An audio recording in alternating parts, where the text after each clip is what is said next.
ஓம் சாந்தி 26/11/2016. இன்றைய முரளியின் தலைப்பு இனிமையான குழந்தைகளே, பாரதம் அனைவருடைய தீர்த்த ஸ்தலம். அதனால அனைத்து தர்மத்தினருக்கும் தீர்த்த ஸ்தலமான பாரதத்துடைய மகிமையை சொல்லுங்க, எல்லோருக்கும் செய்தி கொடுங்க. அப்படி சூப்பரா சொல்றாரு இல்லையா? கிறிஸ்தவர்களுடைய வழிபாட்டு ஸ்தலமாக சர்ச்சு, முஸ்லிம்களுக்கு மசூதி, இந்துக்களுக்கு கோயில். ஆனால் எல்லா மதத்தை சார்ந்தவங்களுக்கும் ஒன்றுனா அது பாரதம். அதுதான் புண்ணிய தீர்த்த ஸ்தலம்ன்ற. பாரதமே மற்றவங்களுடைய தீர்த்த ஸ்தலம். ஏன்னா ஆரம்பம் இங்கேருந்து தான் எல்லாமே வெளியே போகுது, எல்லா தர்மங்களும் உருவாகுது. அதனால இந்த பாரதத்துடைய மகிமையை எல்லா மதத்தினருக்கும் சொல்லுங்க, எல்லோருக்கும் பாபாவுடைய இந்த செய்தி ஞானத்தை கொடுங்க. கேள்வி: எந்த முயற்சியின் மூலம் உங்களுடைய அந்துமதி சோகதி ஏற்படும்? அதே மாதிரி தூக்கத்தை வென்றவர்களாகவும் ஆகிடுவீங்க. அந்த மாதிரி முயற்சி எது? ஒரு முயற்சி நீங்க பண்ணிட்டே இருந்தீங்கன்னா அந்த கடைசி நேர நினைவுக்கு ஏற்ப மாதிரி அடுத்த பிறவி கதி ஏற்படும்ன்றாங்க இல்லையா? அதுக்கு நீங்க பண்ண வேண்டிய முயற்சி என்ன? அதன் மூலம் தூக்கத்தையும் வென்றிடுவீங்க. அது என்ன? அதுக்கு பதில் என்னன்னா, நைட்டு நீங்கள் தூங்க போகிறதுக்கு முன்னாடி அப்பாவையும் ஆஸ்தியையும் நினைவு செஞ்சுட்டே இருங்க. சுய தரிசன சக்கரத்தை சுற்றிக்கிட்டே இருங்க. ஞான பாயிண்ட் அசப்பாயிண்ட். ஏன்னா இப்போ ஜுவாலாமுகி ப்ராக்டிஸில் நம்ம பாயிண்ட்ஸ் வச்சு தான் பண்ணிகிட்ருக்கோம். ஸோ அந்த பாயிண்ட்டை அசைப்படுங்க. ஒரு சொரூபத்திலேருந்து அல்லது வெறும் ஒலிப்புள்ளியாகவே இருந்துட்டு கூட இந்த ஞான பாயிண்ட் அசைப்படுங்க. நான் இப்படி இருந்தேன், மீண்டும் அப்படியாகும், இனிமையாகும். அதை எழுதி வச்சு அதே ஆர்டரில் நீங்கள் பண்ணுறதுக்கான முயற்சி பண்ண அதீந்திரிய சுகமும் உங்களுக்கு அனுபவமாகும். அதே நேரத்தில் தூக்கத்தையும் வென்றுடுவீங்க கொஞ்சம் கொஞ்சமாக. ஏன்னா அது நல்லா தெரியும். நீங்கள் காலைல 2 மணிக்கு திடீர்னு முழிப்பு வரும்போது ஏந்திரிக்காமலே இந்த பாயிண்ட்டை நீங்கள் அசைப்பட ஆரம்பிச்சுன்னா தூக்கம் போயிடும். படுத்துக்கிட்டே கூட உங்களால் பண்ண முடியும். அதனால் பாபா சொல்கிறார், எப்போ தூக்கம் வருதோ அப்போ தூங்குங்க. ஆனால் அது வரைக்கும் இதை சிந்திச்சுக்கிட்டே இருங்க. அப்போ அந்துமதி சோகதி ஆகிடும். அப்போ நடுவில் தூக்கம் வரும் பொழுது கூட உயிர் பிரிந்தால், உலகம் அழிந்தால், உங்களுடைய நிலை சத்தியுகத்தின் உங்களுடைய பதவி உயர்ந்ததாக ஆகும்.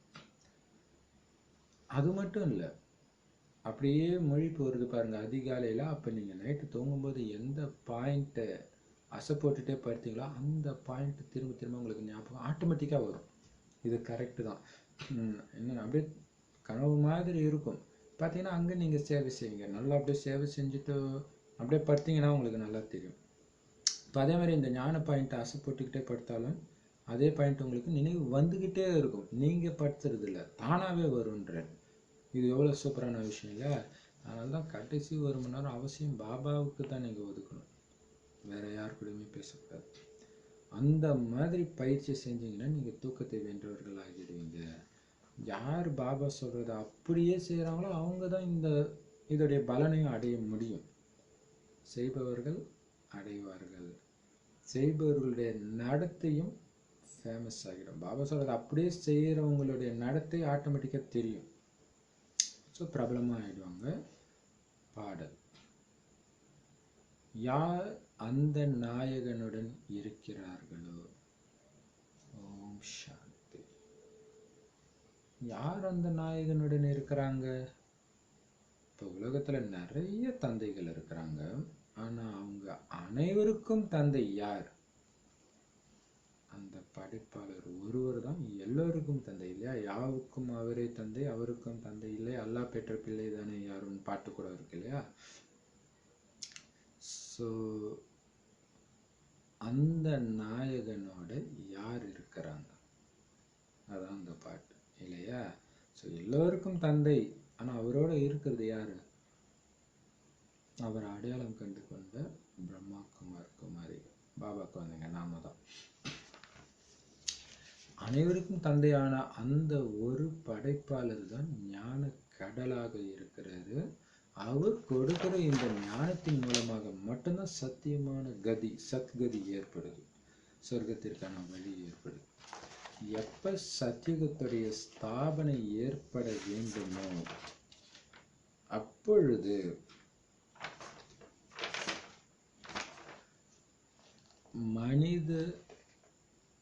மனிதருடைய சத்கதி ஏற்படுது.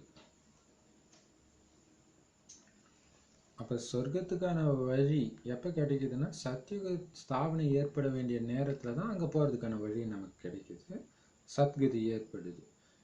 அந்த சத்கதியை கொடுக்கக்கூடிய வள்ளல் அப்படின்னா அந்த ஒரு பாபாவுக்கு தான், சிவபாபாவுக்கு தான் சொல்லப்படுது. எப்பெல்லாம் சங்கமேகத்துடைய சமயம் வருதோ அப்பெல்லாம் இந்த ஞானக்கடல் வந்து சத்கதிக்கு நம்மளை அழைச்சிட்டு போவார், ஜீவன்முக்திக்கு, சொர்க்கத்துக்கு அழைச்சிட்டு போவார். சங்கமேகத்தின் சமயம் வரும்போது தான் அவர் வராரு. இந்த நேரம் அனைவருக்கும் துர்கதி உள்ளது. ஆக்சுவலாக நிறைய கதைகள், அந்த நரசிம்ம அவதாரம் அதெல்லாம் பார்த்தீங்கன்னா இரவுக்கும் பகலுக்கும் இடைப்பட்ட நேரத்தில் தான் இவனை, அதாவது இவன் இரவுலையும் கொல்ல முடியாது, பகல்லையும் கொல்ல முடியாது அப்படின்ற மாதிரி கதை எழுதியிருக்கும். ஸோ அதனால் இறைவன் யுக்தியாக வந்து ரெண்டுத்துக்கும் இடைப்பட்ட நேரத்தில் கொண்டுட்டாரு அப்படின்ற மாதிரி கதை. அது ஆக்சுவலாக ஒரு வர நேரம், இடைப்பட்ட நேரம், அது மட்டும்தான் அதில் உண்மை. மற்றபடி வரம் வாங்கிறது அப்படிலாம் கிடையாது இல்லையா. இந்த சங்கமயுகத்துடைய நேரத்தில் தான் எல்லோருக்குமே, சரி சங்கமயுக நேரம் இல்லை, இப்போ இந்த சங்கமயுகத்துக்கு வராத கலியுகத்தில் இருக்கிறாங்க இல்லையா, அவங்க அத்தனை பேருக்குமே துர்கதி தான் இருக்கு. துர்கதினா துக்கம் நிறைந்த உலகம், துக்கதாமம். துர்கதி கூட எல்லாருக்கும் ஒரே மாதிரி இருக்கிறது கிடையாது. அதனால தான் யாராலையும் இது நரகம்னு புரிஞ்சுக்க முடியல. பணம் இருக்கிறவங்க நல்லா தானே இருக்கிறாங்க அப்படின்னு சொல்லிடுறாங்க இல்லையா. எல்லாருக்கும் ஒரே மாதிரி இருக்கல, ஆனால் எல்லாருக்குமே துக்கம் வருது, ஆனால் வெவ்வேறு மாதிரி வருது. பாரதம் அனைத்தையும் விட பழமையானதாகும். பாரதவாசிகளுடைய 84 பிறவிகள் பாடப்பட்டிருக்கு இல்லையா. கரெக்ட் தானே. பணம் இருக்கிறவங்களுக்கு இது சொர்க்கம்னா இப்போ அவங்களுக்கே அது நரகம் ஆயிடுச்சு இந்த 500 ரூபாய் 1000 ரூபாய் பிரச்சனையில். அப்போ பாருங்க, அதுதான் எல்லோருக்கும் ஒரே மாதிரி இருக்கிறது கிடையாது. பாபா சொல்கிறத அப்படியே ஃபாலோ பண்ணுற குழந்தைங்களுக்கு தான் இப்போவே அது சொர்க்கம் மாதிரி இருக்கும். உண்மையிலே சொர்க்கமாக இருக்குன்னா அது பாபா குழந்தைங்களுக்கு, அதுவும் கரெக்டாக பாபா சொல்கிறத ஃபாலோ பண்ணுற குழந்தைங்களுக்கு.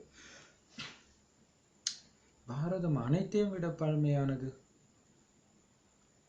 ஸோ அந்த பாரதவாசிகளுடைய 84 பிறவிகள் தான் பாடப்பட்டிருக்கு. எந்த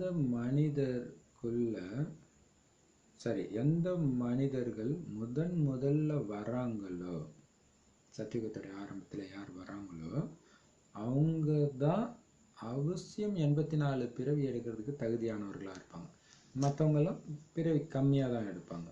தேவதைகளுடையது 84 பிறவிகள் என்றால் பிராமணர்களுடையதும் 84 பிறவிகளாகும். முக்கியமானவர்களைத்தான் உயர்த்தப்படுகிறது. தந்தை பிரம்மா மூலம் புது உலகத்தை படைக்கிறதுக்காக முதல்ல சூக்ஷ்ம உலகத்தை படைக்கிறார். பின்னர் புதிய சிருஷ்டியின் ஸ்தாபனை ஏற்படுகிறது. திரிலோகநாதன் ஒரு தந்தை தான் ஆவார்.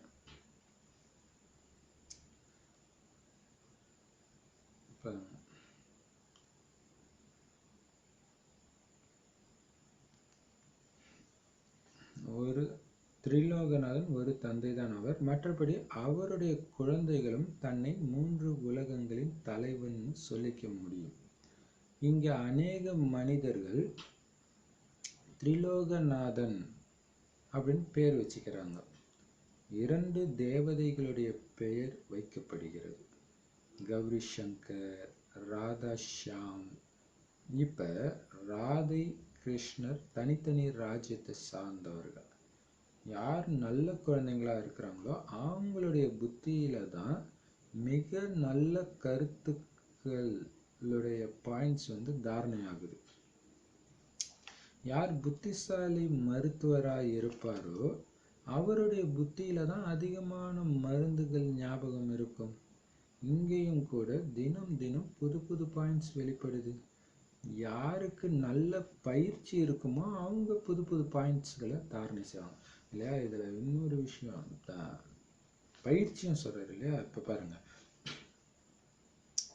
முக்கியமானவர்களைத்தான் உயர்த்தப்படுது. அப்ப அந்த 84 பிறவிகள் எல்லாரும் எடுக்கிறது இல்லை, தேவதைகள் கூட பிராமணர்களும் எல்லோரும் எடுக்கலாம், அந்த முக்கியமானவர்கள். ஸோ அவங்கள வச்சுதான் அந்த மகிமை 84 பிறவி மகிமைன்றது. இப்போ 84 பிறவி எடுத்தவர்கள்ன்றது அந்த முக்கியமானவர்களுக்கு பொருந்தும். அந்த முக்கியமானவர்களாக நீங்களும் ஆகலாம் முயற்சி செஞ்சா. ஸோ பிரம்மா மூலமாக புது உலகத்தை படைக்கிறதுக்காக முதல்ல சிவபாபா மேல இருந்து வரும்போது சூக்ஷ்ம உலகத்தை படிச்சுட்டு வர்றாரு.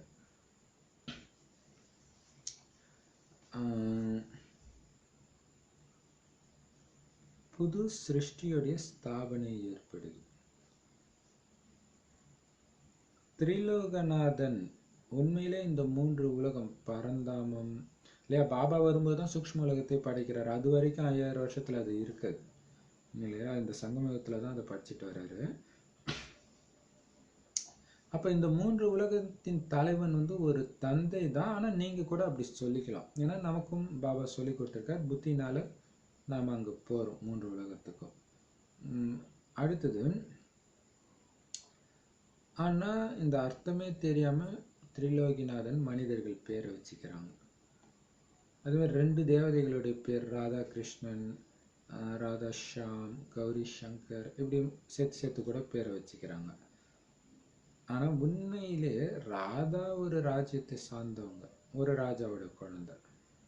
கிருஷ்ணன் ஒரு ராஜாவோட குழந்தை. ஆனா இந்த விஷயமெல்லாம் யார் நல்ல குழந்தையா இருக்கிறாங்களோ அவங்களுடைய புத்தியில தான் நல்லா பதியுது.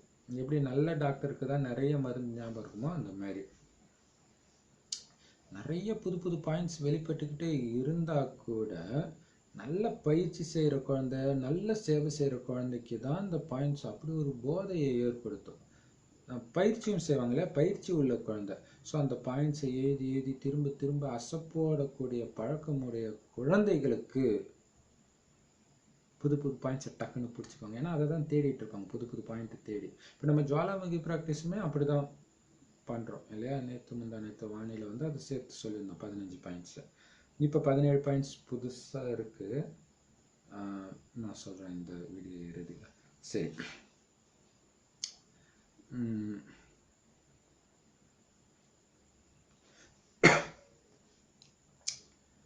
சரி. நல்ல பயிற்சி செய்கிற குழந்தைங்க புது பாயிண்ட்டை தாரணை செய்வாங்க. யார் தாரணை செய்யறது இல்லையோ அவங்கள மகாரதினே சொல்ல முடியாது. ஞானத்தை வச்சு தான் எல்லாமே இல்லையா. இது அந்த ஞானத்தில் தான் வைராக்கியம் வரும். ஞானத்தை அசப்போட நீங்கள் பண்ணுற தப்பு அப்பப்போ உங்களுக்கு தெரியும். புத்தி அப்படி க்ளீனாக ஆகும். ஸோ வெறும் யோகா, வெறும் ஒளிப்புள்ளியா மட்டும் நினைத்தால் அது ஒரு ஆயுதம் தான். கூடவே இந்த ஞான பாயிண்ட், பல ஆயுதங்கள் கையில் இருக்கும்போது நமக்கு மாயை வீழ்த்துறது ரொம்ப ஈஸியாக இருக்கும். அதனால தாரணை பாயிண்ட்ஸ், ஞான பாயிண்ட்ஸை தாரணை செய்யாதவங்க மகாரதி லிஸ்டே கிடையாதுன்ட்டு. ஏன்னா எல்லாத்துக்கும் ஆதாரமே புத்தி, கூடவே அதிர்ஷ்டத்துடைய விஷயமும் இருக்குது. ஏன்னா ஒரு சிலருக்கு புரியவும் செய்யாது, அது அந்த அளவுக்கு பாவச்சுமை இருக்குதுன்றாரு. ஒரு சிலருக்கு புரியும், ஆனால் அதை எடுத்து எழுது அதை பண்ணுற பயிற்சி பண்ண மாட்டாங்க, சோம்பல். ஸோ அப்போ அதிர்ஷ்டம் தானே இல்லையா. புத்தி இருக்குது, புரியுது, இருந்தாலும் அதை பயன்படுத்தலைன்னா பாபா சொல்லியிருக்கிறதுல உங்களுக்கு விசேஷம் இருக்குது, ஆனால் அந்த விசேஷத்தை சேவையில் பயன்படுத்தலைன்னா இந்த விசேஷம் இருந்து என்ன பிரயோஜனம்? அப்போ உங்களுக்கு அதிர்ஷ்டம் இல்லைன்னு அர்த்தம். இதுவும் நாடகமாகும். நாடகத்தை யாருமே தெரிஞ்சுக்கல.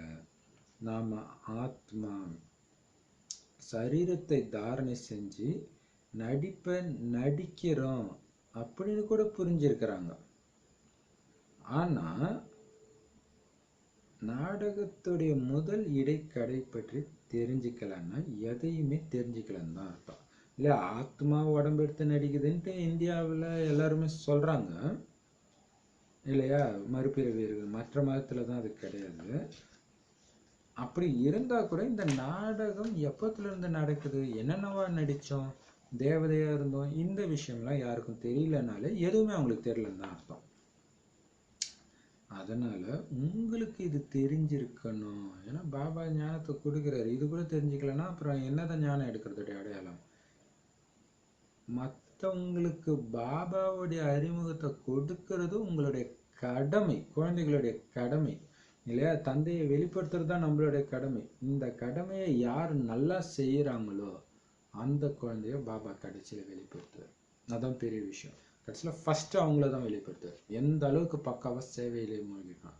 அதனால தான் எல்லாம் பயங்கரமா போட்டி போட்டு சேவை செய்கிறாங்க இல்லையா? நாமளும் எல்லாருமே செய்கிறோம்.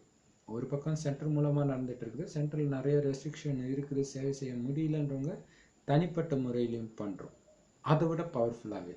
ஸோ அவங்கள தான் பாபாவும் வெளிப்படுத்த போகிறார். ஏன்னா பாபா சொல்லியிருக்கிறார், உலகத்தை தூய்மையாக்கக்கூடிய சேவை செய்கிற குழந்தை செய்யக்கூடியவங்க மட்டும்தான் என்னுடைய குழந்தைன்னு சொல்லியிருக்கிறார். தூய்மை ஆக்குற சேவையை செய்யாத குழந்தைங்க, தூய்மையாக இல்லாத குழந்தைங்க, அவங்களெல்லாம் நான் பார்க்காம விட்டுடுவேன்றது. ஸோ அந்த பாயிண்ட் மனசில் ஓடிக்கிட்டே இருக்கணும். அப்போ உங்களுக்கு தூக்கம் வராது நிம்மதியாக. சேவை தூக்கத்துலேயும் சேவை தான் வரும். இப்போ ஏன்னா அது உங்களோட கடமையே அதுதான் சொல்கிறார். அது போய் நீங்கள் பாபா இந்த சேவை செய்யலாமா, நான் சேவைக்கு எப்பயுமே தடை சொல்கிறதில்ல, போய் செய்யின்றார். பாபா பர்மிஷன் கொடுத்ததுக்கப்புறம் வேற யார் கொடுக்கணும் சொல்லுவாங்க? தெய்வம் பர்மிஷன் கொடுத்தப்புறம் பூசாரி பர்மிஷன் எதுக்குன்ட்டு. நிறைய பேருக்கு பூசாரி பர்மிஷன் கொடுக்குறது தான் தெய்வத்துடைய பர்மிஷன் நினச்சி ஏமாந்துட்டு இருக்கிறாங்க. இப்போ முழு உலகத்துக்கும் சொல்லணும், சும்மா எங்கள் ஊர் எங்கள் சென்டரு அந்த இது இந்த ஜோனு. பாபா அப்படி என்னைக்காவது சொல்லிக்கிறோம்? முழு உலகத்துக்கும் நீங்கள் சொல்லணும். எங்களுக்கு தெரியவே தெரியாதுன்னு யாருமே சொல்லிடக்கூடாது. வெளிநாட்டில் இருந்தும் கூட நிறைய பேர் வரப்போகிறாங்க பாபா குழந்தையா, பாபா ஞானத்தை கேட்க. பாம்பேயில் அவங்க அனைவருக்கும் ஏற்பாடு செய்யப்படும். அந்த மக்கள் சக்தி வாய்ந்தவர்களாகவும் இருக்கிறாங்க, அவங்க கிட்ட பணம் அதிகமாக இருக்குது, சிவனை தன்னுடைய பெரிய குருன்னு ஏற்றுக்கொள்வார்கள் அல்லவா? அதனால இந்த தர்ம பிதாக்களுடைய நடிப்பை பற்றியும் புரிய வைக்கப்படுது. இந்த கிறிஸ்து, இப்ராஹிம் முதலிய அனைவரும் சந்திப்பதற்காக, பாபாவை சந்திப்பதற்காக வருவார்கள் என்பதை ஆரம்பத்தில் குழந்தைகள் காட்சியாக பார்த்திருக்கிறார்கள். அதுதான் நிறைய பேர் சொல்லுவாங்களே, இந்த தாதியை வந்து அவங்க பார்ப்பாங்க அப்படின்னு அர்த்தம். நடந்தது அவங்களுக்கு காட்சியாக முன்னாடியே தெரிஞ்சிருக்குது, அதுதான் சொல்கிறாங்க. ஸோ காட்சியாக பார்த்துருக்குறாங்களாம். இப்ராஹிம், கிறிஸ்து, இயேசு உடம்புல பிரவேசமான கிறிஸ்து எல்லாம் வந்து சந்திக்க வருவாங்க அப்படின்னு காட்சி தெரிஞ்சிருக்குது. அவங்களுடைய சேவைக்களத்தை உருவாக்கணும். அனைத்து சுற்றுலா பயணிகளும் பாம்பேக்கு வராங்க. பாரதம் அனைவரையும் மிகவும் ஈர்க்கிறது. உண்மையில் பாரதம் தந்தையினுடைய ஜென்ம பூமி. பின்னர் அனைவருக்குள்ளும் பகவான் இருக்கிறார்னு சொல்றதுனால எல்லையற்ற தந்தையுடைய மகத்துவத்தை மறைச்சிட்டாங்க. பாரதம் அனைத்தையும் விட உயர்ந்த தீர்த்த ஸ்தலம் அப்படின்னு இப்ப நீங்க புரிய வைக்கிறீங்க. மற்ற அனைத்து தூதுவர்களும் தங்களுடைய தர்மத்தை, அதாவது மதத்தை ஸ்தாபனை செய்யறதுக்காக தான் வராங்க. அவங்களுக்கு பின்னால அவங்களுடைய தர்மத்தை சார்ந்தவர்களும் பரந்தாமத்துல இருந்து இங்க வந்து ஜென்மம் எடுக்கிறாங்க. இப்ப இறுதி நேரம், நாம திரும்பி போகணும்னு முயற்சி செய்யறாங்க. ஆனா உங்களை இங்க அழைச்சிட்டு வந்தது யாருன்னு அவங்க கிட்ட கேளுங்க. கிறிஸ்து கிறிஸ்தவ தர்மத்தை ஸ்தாபனை செஞ்சார். அவர் உங்களை இங்க அழைச்சி வந்தாரா என்ன? இப்பொழுது அனைவரும் திரும்ப செல்வதற்கு சிரமம் கொள்கிறார்கள். அனைவரும் தம் பாகத்தை நடிப்பதற்காக வராங்க. நடிப்பை நடிச்சு இறுதியில துக்கத்துல வந்து தான் ஆகணும். பின்னர் துக்கத்திலிருந்து விடுவித்து சுகத்துக்கு அழைச்சிட்டு போறது தான் தந்தையுடைய வேலை. தந்தையுடைய பிறப்பிடமே இந்த பாரதம் தான். இந்த மகத்துவத்தை குழந்தைகளாகிய நீங்க தான் தெரிஞ்சிருக்கிறீங்க. யார் அறிந்திருக்கிறார்களோ அவங்களுக்கு போதை அதிகமாக இருக்கும். கல்ப கல்பமாக பாரதத்துல தான் பாபா வராருன்ற விஷயத்தை நீங்க எல்லோருக்கும் சொல்லணும், அழைப்பு கொடுக்கணும். படைப்பின் ஞானத்தை யாரும் அறியவில்லை. அதனால அதனால அத்தகைய சேவாதாரியாகி தனது பேரை புகழடையச் செய்ய வேண்டும். இந்த மேலா அனைத்து இடங்களுக்கும் செல்லும். எனவே யார் கூர்மையான புத்தியுடைய குழந்தைகளோ அவங்களுடைய உதவியை கேட்கின்றார்கள், அவர்களுடைய பெயரை ஜபித்து கொண்டே இருக்கிறார்கள். ஒன்று சிவபாபாவை ஜபிக்கிறார்கள், இரண்டாவது பிரம்மா பாபாவையும், மூன்றாவது குமாரக்கா அதாவது பிரகாஷ்மணி தாதி, கங்கே, மனோகரை ஜபிப்பார்கள். பக்தி மார்க்கத்தில் கையில் மாலையை வைத்து உருட்டுகிறார்கள். இப்பொழுது வாயில் பெயரை ஜபிக்கிறார்கள். இன்னார் மிகவும் சேவாதாரியாக உள்ளார், அகங்காரமற்றவராக இருக்கிறார், இனிமையானவராக இருக்கிறார், தேக அபிமானமே கொஞ்சம் கூட இல்லை, அன்பு கொடுங்கள் அன்பு கிடைக்கும் என்று சொல்கிறார்கள் அல்லவா. நீங்கள் துக்கம் நிறைந்தவராக ஆகி இருக்கிறீர்கள் என்று இப்பொழுது தந்தை சொல்றாரு. நீங்க என்னை நினைவு செஞ்சீங்கன்னா நானும் உதவி செய்வேன். நீங்க வெறுப்பு காட்டுனீங்கன்னா அது உண்மையிலே உங்க மேலேயே நீங்க வெறுப்பு காட்டுறது. பதவி கிடைக்காது, எவ்வளவு அளவிட முடியாத செல்வம் கிடைக்குது. யாருக்காவது லாட்ரி கிடைச்சிருச்சுன்னா எவ்வளவு குஷி ஏற்படுது, அதுல கூட எவ்வளவு பரிசு கிடைக்கிறது, பின்னர் இரண்டாம் பரிசும் மூன்றாம் பரிசும் கிடைக்கிறது.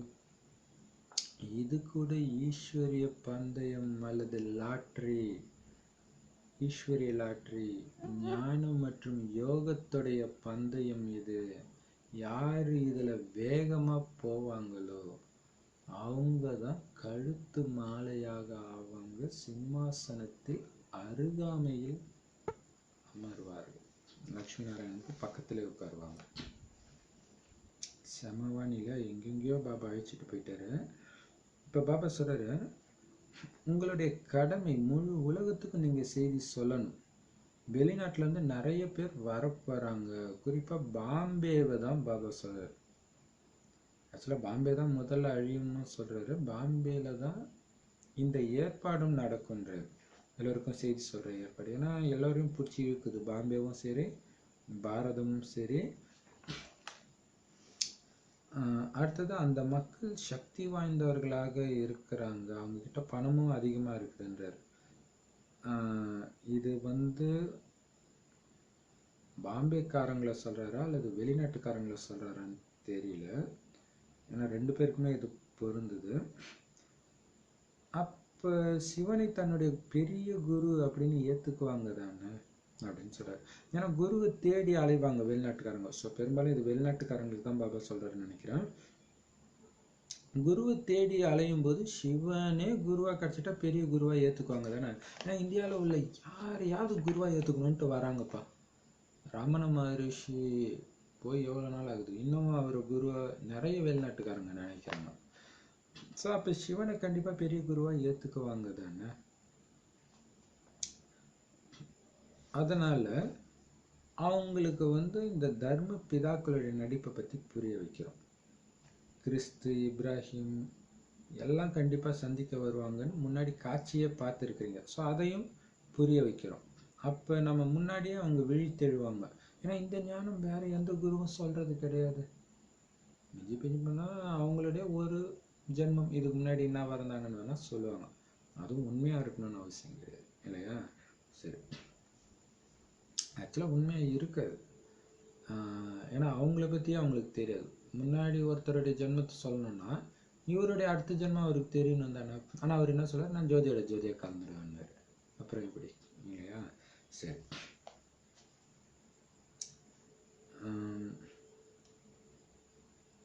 அப்போ அந்த அவங்களுடைய சேவைக்களம் இது கிறிஸ்து, இப்ராஹிம் போன்றவங்களுடைய சேவைக்களம்னு எடுத்துக்கலாம், அல்லது பாம்பேல வரப்போகிற வெளிநாட்டுக்காரங்களுடைய சேவைக்களம்னு சொல்லலாம். ஸோ அது ஒரு தனி பிரான்ச், அதுவும் உருவாக்கணுன்றது. ஏன்னா எல்லாம் இந்தியான்னு வந்தாலே கண்டிப்பாக பாம்பேக்கு போயிட்டு தான் போவாங்க வெளிநாட்டுக்காரங்க. ஏன்னா அது அந்த மாதிரி ஒரு டூரிஸ்ட் பிளேஸாக இருக்குது. எல்லாருமே இந்த பாரதம் பிடிச்சி இழுக்குது, ஆன்மீக இன்ட்ரெஸ்ட் உள்ளவங்க எல்லாரையுமே.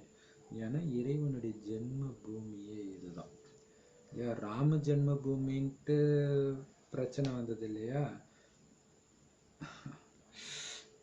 அது அயோத்தி கிடையாது. அப்படி அயோத்தினா அது எப்படி இலங்கை மட்டும் ராவணன் இருக்கிற இடம் கிடையாது, ஒட்டுமொத்த உலகம் இலங்கையோ அந்த மாதிரி ராம ஜென்ம பூமி அப்படின்னா அயோத்தி சின்ன இடம் கிடையாது. சரி, சின்ன இடம்னா கூட அது பாரதம் இல்லையா, பாரதத்தை குறிக்கிறது. ஸோ அப்போ இது எந்த ராமன்? சிவனாகிய ராமர். ஸோ தந்தையுடைய ஜென்ம பூமி. அப்படி இருந்தாலும் அதோடைய மகிமை ஏன் மறைஞ்சு போச்சுன்னா, எல்லாருக்குள்ளேயும் பகவான் இருக்கிறாருன்னு சொல்லிட்டதுனால அப்பாவுடைய மகத்துவத்தை மறைச்சிக்கிட்டாங்க. இந்த ஞானம் புதுசாக இருக்குன்ட்டு எல்லாம் வராங்க, கடவுள் எங்கும் நிறைந்தவர்ன்றது. ஆனால் அது இந்தியாவில் இருந்து போனது, குறிப்பாக கீதையிலிருந்து அந்த ஞானம் வெளிப்பட்டிருக்குன்னு சொல்கிறார். அப்போ இதனால் அப்பாவுடைய மகிமை வெளியே வராமல் போயிடுச்சு, மறைஞ்சிருச்சு. ஆனால் நீங்கள் தான் சொல்கிறீங்க பாரதம் தான் எல்லாத்தையும் விட உயர்ந்த தீர்த்த ஸ்தலம். ஏன்னா இறைவனே அவதரிக்கிறார் இங்கே தான். மற்ற மதத்தை ஸ்தாபனை செய்யக்கூடிய தூதுவர்கள், இறை தூதுவர்கள்ன்றாங்க, அவங்க மதத்தை உருவாக்க தான் வராங்க. அவங்களுக்கு பின்னாடி மற்றவங்க வராங்க, அவங்க யாரையும் எங்கேயும் அழைச்சிட்டு போகல இல்லையா. ஆனால் இப்போ கடைசி நேரத்தில் தான் இறைவன் வருவார். அது எல்லா மதத்துலையுமே இருக்குது. எதுக்கு வராரு? அழைச்சிட்டு போகிறதுக்காக. மற்றபடி கிறிஸ்து அவர் தர்மத்தை ஸ்தாபனை செஞ்சாரே தவிர அவர் யாரையும் அழைச்சிட்டுலாம் வரல. அவர் இருக்கும்பொழுது யாரும் கிறிஸ்துவ தர்மத்தை ஆத்மாவே இல்லை. அவர் போனதுக்கப்புறம், அவர் பாட்டு முடிஞ்சதுக்கப்புறம் தான் மேலேருந்து மற்றவங்களே வராங்க. அது தானாக தான் நடக்குது. ஆனால் இங்கே வந்து கிடைக்கிற துக்கத்தை பார்த்தவொடனே என்ன பண்ணாங்க, திரும்ப போகிறதுக்கு அவ்வளோ கஷ்டப்படுறாங்க. எப்படியாச்சும் போயிடணும், கர்த்தாவே கர்த்தாவேன்னு கத்திட்டு இருக்கிறாங்க இல்லையா. ஏன்னா இங்கே இருக்கிற துக்கம் அப்படி பண்ண வைக்கிது. எல்லாருமே அவங்களுடைய பாகத்தை நடிக்கிறதுக்கு தான் வராங்க. ஆனால் அவங்க எப்படிப்பட்டவங்களா இருக்கட்டும், எவ்வளோ உயர்ந்த பாட்டாக இருக்கணும், ஆனால் இங்கே நடிப்பு நடித்து பல ஜென்மத்துக்கு வந்து வந்து துக்கத்தை அவங்களும் அனுபவிச்சு தான் ஆகணும். அப்போ அந்த துக்கத்துலேருந்து யார் தான் காப்பாற்றுறது இல்லையா. இயேசு வந்து நல்வழி சொல்ல வந்தாருனாங்க, கடைசியில் அவர் சொன்ன வழியிலையும் நல்வழி கிடைக்கல, அவருமே துக்கத்தில் தான் மாட்டிக்கிறார். அந்த ஒரு பிறவி மட்டும் இல்லை, அடுத்த பிறவியில் இன்னுமே துக்கம்தான் ஆகுது. இப்போ யார் தான் இதுக்கு விமோசனம் கொடுக்கறது? அதுக்கு தான் பாபா வரார், கடவுள் வரார், துக்கத்திலேருந்து விடுவிச்சு சுகத்தை அழிச்சிட்டு போகிறதுக்காக. ஏன்னா இது அவருடைய வேலை. இயேசு கிறிஸ்துவால் பண்ண முடியாது, நபியால் பண்ண முடியாது, வல்லாரால் பண்ண முடியாது, கடவுளால் மட்டும்தான் பண்ணணும். அதனால தான் எல்லோரும் கடவுளுடைய மகிமை பாடியிருக்கிறாங்க, இந்த இறை தூதர்கள் சேர்த்து. சரி, அவர் தான் அழைச்சிட்டு போகிறாரு. எங்கே வந்து அழைச்சிட்டு போகிறாரு? பாரதத்தில் தான் அவருடைய திவ்ய ஜென்மம் ஏற்படுது. அந்த மகத்துவம், பாரதத்துடைய மகத்துவம் உங்களுக்கு தெரிஞ்சிருக்கு. யாருக்கு தெரிஞ்சிருக்கோ அவங்களுக்கு தான் போதை அதிகமாக இருக்கும். இல்லைன்னா எந்த தைரியத்தில் போய் நம்ம எல்லா இடத்துலையும் ஸ்கூலாக காலேஜாக கோயிலாக போய் சொல்ல முடியும்? நோட்டீஸ் அடிச்சு, ஸ்டிக்கர் வச்சு, பேனர் வச்சு எப்படி ஓட்ட முடியும்? பேசுறது கடவுள். வேற யாரும், எல்லாருக்கிட்டையும் கோடியே காசு இருக்கு, ஆனால் அவங்களுக்கு அவங்க சொல்ல உண்மையான அவங்களுக்கே தெரியாது. அவங்களே இயக்கத்தில் ஏதோ ஒரு மீட்டிங் போட்டு இங்கே பேனர் வைக்கணும்னா அவங்க வைக்க முடியும். ஆனால் பாபாவுக்கு வந்தீங்க பாருங்கள், ஃபேஸ்புக்கில் பாருங்கள், வாட்ஸ்அப் பாருங்கள், ஒவ்வொருத்தருடைய அந்த டிபியிலேருந்து ஸ்டேட்டஸ்லேருந்து எல்லாமே பாபாவை பறைசாட்டுறோம். அந்த மாதிரி ஒன்றும் எல்லா கிறிஸ்தவ மதத்துடைய டிபி ஸ்டேட்டஸ்லாம் இருக்கிறது இல்லை. ஆனால் பாபாவுக்கு வந்துருக்காங்க. ஏன்? கூட இருக்கிறது சுயம் பகவான். அதனால் போதையில் இருக்கிறோம், இந்த விஷயத்தை தெரிஞ்சுக்கிட்டவங்க இல்லையா. நமக்கு பாபா இருக்கிற, பாபாவுடைய பூமியில் பாபா கூட இருக்கிறோன்ற அந்த ஞானம் தெரிஞ்ச குழந்தைங்களுக்கு போதை அதிகமாக இருக்கும். போதை கம்மியாக இருக்குன்னா அது இன்னும் சரியாக நிச்சய புத்தி வரலன்னு அர்த்தம். ஏன்னா ஒவ்வொரு கல்பத்திலும் இங்கே தான் வரார் அப்படிங்கிற விஷயத்த நீங்கள் எல்லாருக்கும் சொல்லுங்கள், அழைப்பு கொடுங்க. என்ன அழைப்பு கொடுக்கணும்? யாருக்கும் தெரியாத அந்த சிதம்பர ரகசியத்தை நாங்கள் சொல்கிறோன்னு சொல்லுங்கள். இல்லை இப்படி கூட நோட்டீஸ் அடிக்கலாம் தானே, சிதம்பர ரகசியம் வெளிப்பட்டு விட்டது அப்படின்னா என்ன அது அப்படின்னு கேட்பாங்க. ஏன்னா இது யாருக்குமே தெரியல, படைப்புடைய ஞானத்தை. எந்த மதத்திலையும் இல்லை. ஸோ இதை நாலாப்புறம் பறைசாற்றக்கூடிய சேவாதாரியாகி உங்கள் பேர் நீங்கள் ஃபேமஸ் பண்ணுங்கன்றார். அப்படின்னா என்ன அர்த்தம்? இந்த சேவையை செய்ய செய்ய உங்கள் பேர் தானாகவே ஃபேமஸ் ஆகிடும் இல்லையா? உங்கள் பேரை ஃபேமஸ் ஆக்க வைங்க. அப்போ பேர் புகழுக்காக இதை செய்யலை அப்படி சொல்லலை பாபா, பேர் புகழுக்காக செய்யக்கூடாதுன்னு சொல்லியிருக்காரு. ஆனால் நீங்கள் செய்யும்போது கண்டிப்பாக பேர் புகழ் உங்களை தேடி வரும். ஆனால் அதை அப்படியே பாபாவுக்கு தியாகம் பண்ணிடலாம். நான் இது பண்ணது பாபா, அவ்வளோதான் இல்லையா? இப்போ சிவானி சிஸ்டர் வந்து ரொம்ப ஃபேமஸாக இருக்கிறாங்க. சிவானி சிஸ்டர் ஒரு தடவை இந்த ஞானம்லாம் நீங்கள் உங்களுக்கு எப்படி கிடைக்குது, எந்த புக்கை படிக்கிறீங்க அப்படின்னு எல்லாரும் கேட்குறாங்க. இது இறைவன் பிரம்மகுமாரி சென்டரில் சொல்லிக் கொடுக்குறது. நான் இதை மற்ற குருமார்கள் யாரும் சொல்ல மாட்டாங்க. ஏதோ சுயமாக அவங்களே சேர்த்து பாருங்கள், மனுஷங்களே சத்குருன்னு பேர் வச்சுக்கிறாங்க, பகவான் பேர் வச்சுக்கிறாங்க. ஏதோ அவங்க இத்தனைக்கும் வேதத்தை படித்து தான் சொல்கிறாங்க, அதுக்கே அப்படி வச்சுக்கிறாங்க. ஆனால் இங்கே எந்த வேதத்துலையும் இல்லாத ஒரு விஷயத்தை நாம் சொல்கிறோம். எங்கேருந்து அது வந்துச்சோ அதை கரெக்டாக அடையாளமும் காட்டுனா தான் பாபா குழந்தை. அப்படி இல்லைன்னா அந்த மாதிரி ஆகிடும், சாது சன்னியாசி மாதிரி. சரி, ஸோ அந்த மாதிரி உங்கள் பேரை அப்போ எப்படி அவங்க ஃபேமஸ் ஆகிறதுக்காக அந்த சேவை செய்யலை. அப்படி சேவை செஞ்சுருந்தா இதை தான் சொன்ன மாதிரி சொல்லுவாங்க இல்லையா? பிரம்மகுமாரிகள். அப்போ இதே மேலா இந்த திருவிழா, இந்த கண்காட்சி எல்லாம் எல்லா இடத்துக்கும் போக ஆரம்பிக்கும். யார் ரொம்ப பக்காவான புத்தியுடைய குழந்தைங்களோ அவங்களுடைய உதவியைத்தான் எல்லாரும் கேட்குறாங்க. வாங்க இங்கே வந்து எடுங்க. பாபா வந்து அப்போ இருந்ததை சொல்கிறாரு. சிவபாபா பேரை சொல்லிகிட்டே இருக்கிறாங்க, பிரம்ம பாபா பேரை சொல்கிறாங்க, குமார கதாதி பேரை சொல்கிறாங்க, மனோகர ஜபிக்கிறாங்க. ஸோ இவங்களாம் ரொம்ப ஃபேமஸான தாதிங்க. பாபாவுடைய அறிமுகத்தை கொடுக்கறதுல பேர் புகழ் வாய்ந்தவங்க, அந்த அளவுக்கு ரொம்ப திறமையாக சொன்னவங்க. ஸோ பாபா மறைமுகமாக இவங்கெல்லாம் அஷ்டரத்தினத்தில் வரவங்கன்னு சொல்கிறாரு. ஏன்னா பக்தி மார்க்கத்தில் கையில் இவங்களுடைய மாலையை தான் உருட்டுறாங்கன்னு சொல்கிறாரு. இப்போ அவங்க பேரை வாயினால் ஜபிக்கிறாங்க. இந்த தாதி அனுப்புங்க, அந்த தாதி அனுப்புங்கன்ட்டு சொல்கிறதே ஜபிக்கிற மாதிரி இருக்குது, திரும்ப திரும்ப அவங்க பேரை கூப்பிட்றதுனால. இப்போ அதே மாதிரி பார்த்தீங்கன்னா சிவானி சிஸ்டர் சொல்லலாம் இல்லையா? அவங்களுமே ஊர் ஊராக போய் சொல்லிட்டு இருக்கிறாங்க. சாரி, நாடு நாடாகவே போய் சொல்லிட்டு இருக்கிறாங்க உலகம் ஃபுல்லாக. அப்போ இப்போ யாருடைய பேரெல்லாம் அந்த அளவுக்கு ஃபேமஸ் ஆகுதோ அவங்க தான் இந்த அஷ்டரத்தினத்தில் அவங்க ஜபிக்கிறாங்க. அஷ்டரத்தினமும் சரி, 108லும் சரி. அப்போ என்ன சொல்கிறாங்க, அவங்கள கூப்பிட்றாங்கன்னா, அவங்க நல்ல சேவாதாரியாக இருக்கிறாங்க, கொஞ்சம் கூட அகங்காரமே இல்லை, பயங்கர இனிமையானவராக இருக்காங்க, கொஞ்சம் கூட தேக அபிமானமே இல்லை அப்படின்னு சொல்கிறாங்க. ஏன்னா இது மாதிரி ஒரு சிஸ்டர் வந்து சிவானி சிஸ்டர் கூட நேரடியாக சந்தித்து சும்மா ஒரு 2-3 தடவை பேசியிருக்கிறாங்க. அவங்க சொல்கிறாங்க, அப்படி சொல்லியிருக்கிறாங்க எனக்கு, கொஞ்சம் கூட அவங்களுக்கு அகங்காரம் இருக்கும், அவ்வளோ சாதாரணமாக பழகுவாங்க அப்படின்ட்டு. ஏன்னா அப்படியே அன்பாக இனிமையானவராக இருக்கிறவங்கள தான் கூப்பிடுவாங்க. இல்லைன்னா ஞானம் இருந்தால் கூட அந்த ஒரு அகங்காரம்லாம் இருந்தால் யாரும் கூப்பிட மாட்டாங்க இல்லையா? அதான் பாப்பா சொல்கிறாரு, அன்பு கொடுங்கள் அன்பு கிடைக்கும்னு சொல்கிறாங்க இல்லையா? அந்த மாதிரி இவங்க அன்பு மற்றவங்களுக்கு கொடுத்து மற்றவங்களுடைய அன்பை சம்பாதிக்கிறாங்க. பாபா இப்போ சொன்ன லிஸ்ட்டில் இருக்கிறவங்கலாம்.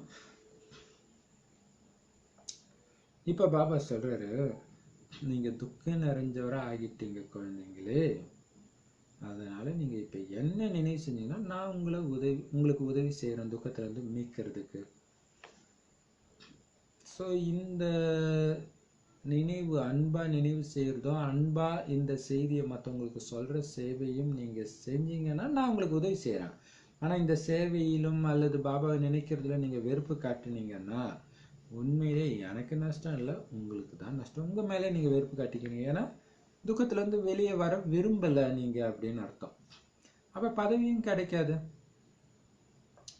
எவ்வளவு அளவிட முடியாத செல்வம் உங்களுக்கு கிடைக்குது. இப்படிப்பட்ட செல்வத்தை கொடுக்கக்கூடிய அந்த நினைவு மேலே உங்களுக்கு என்ன வெறுப்பு?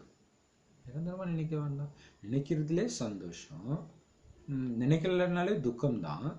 அப்போ இவ்வளோ பெரிய செல்வம், இந்த அளக்கவே முடியாத மாதிரி செல்வம் கிடைக்குது 21 பிறவிக்கு. சாதாரண ஒரு 1000 லட்சம் ரூபாய் லாட்டரியில் விழுந்தாலே குஷி ஏற்படுது. அங்கே முதல் பரிசு, 2வது பரிசு, 3வது பரிசுன்னு லாட்டரிக்கு வைக்கிறாங்க.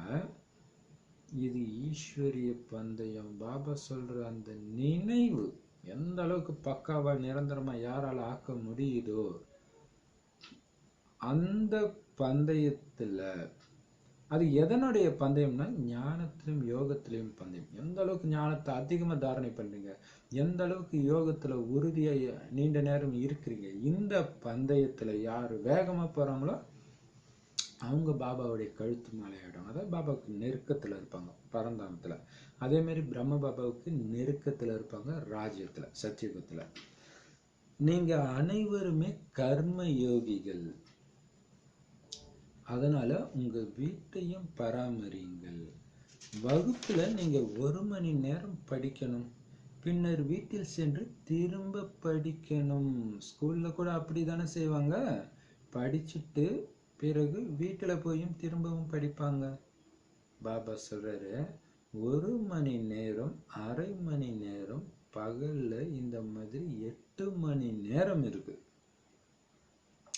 அதிலும் கூட 1 மணி நேரம் நல்லது, அரை மணி நேரம், 15-20 நிமிடம் கூட வகுப்பில் படித்து தாரணை செய்து பின்னர் தொழிலுக்கு செல்லுங்கள்.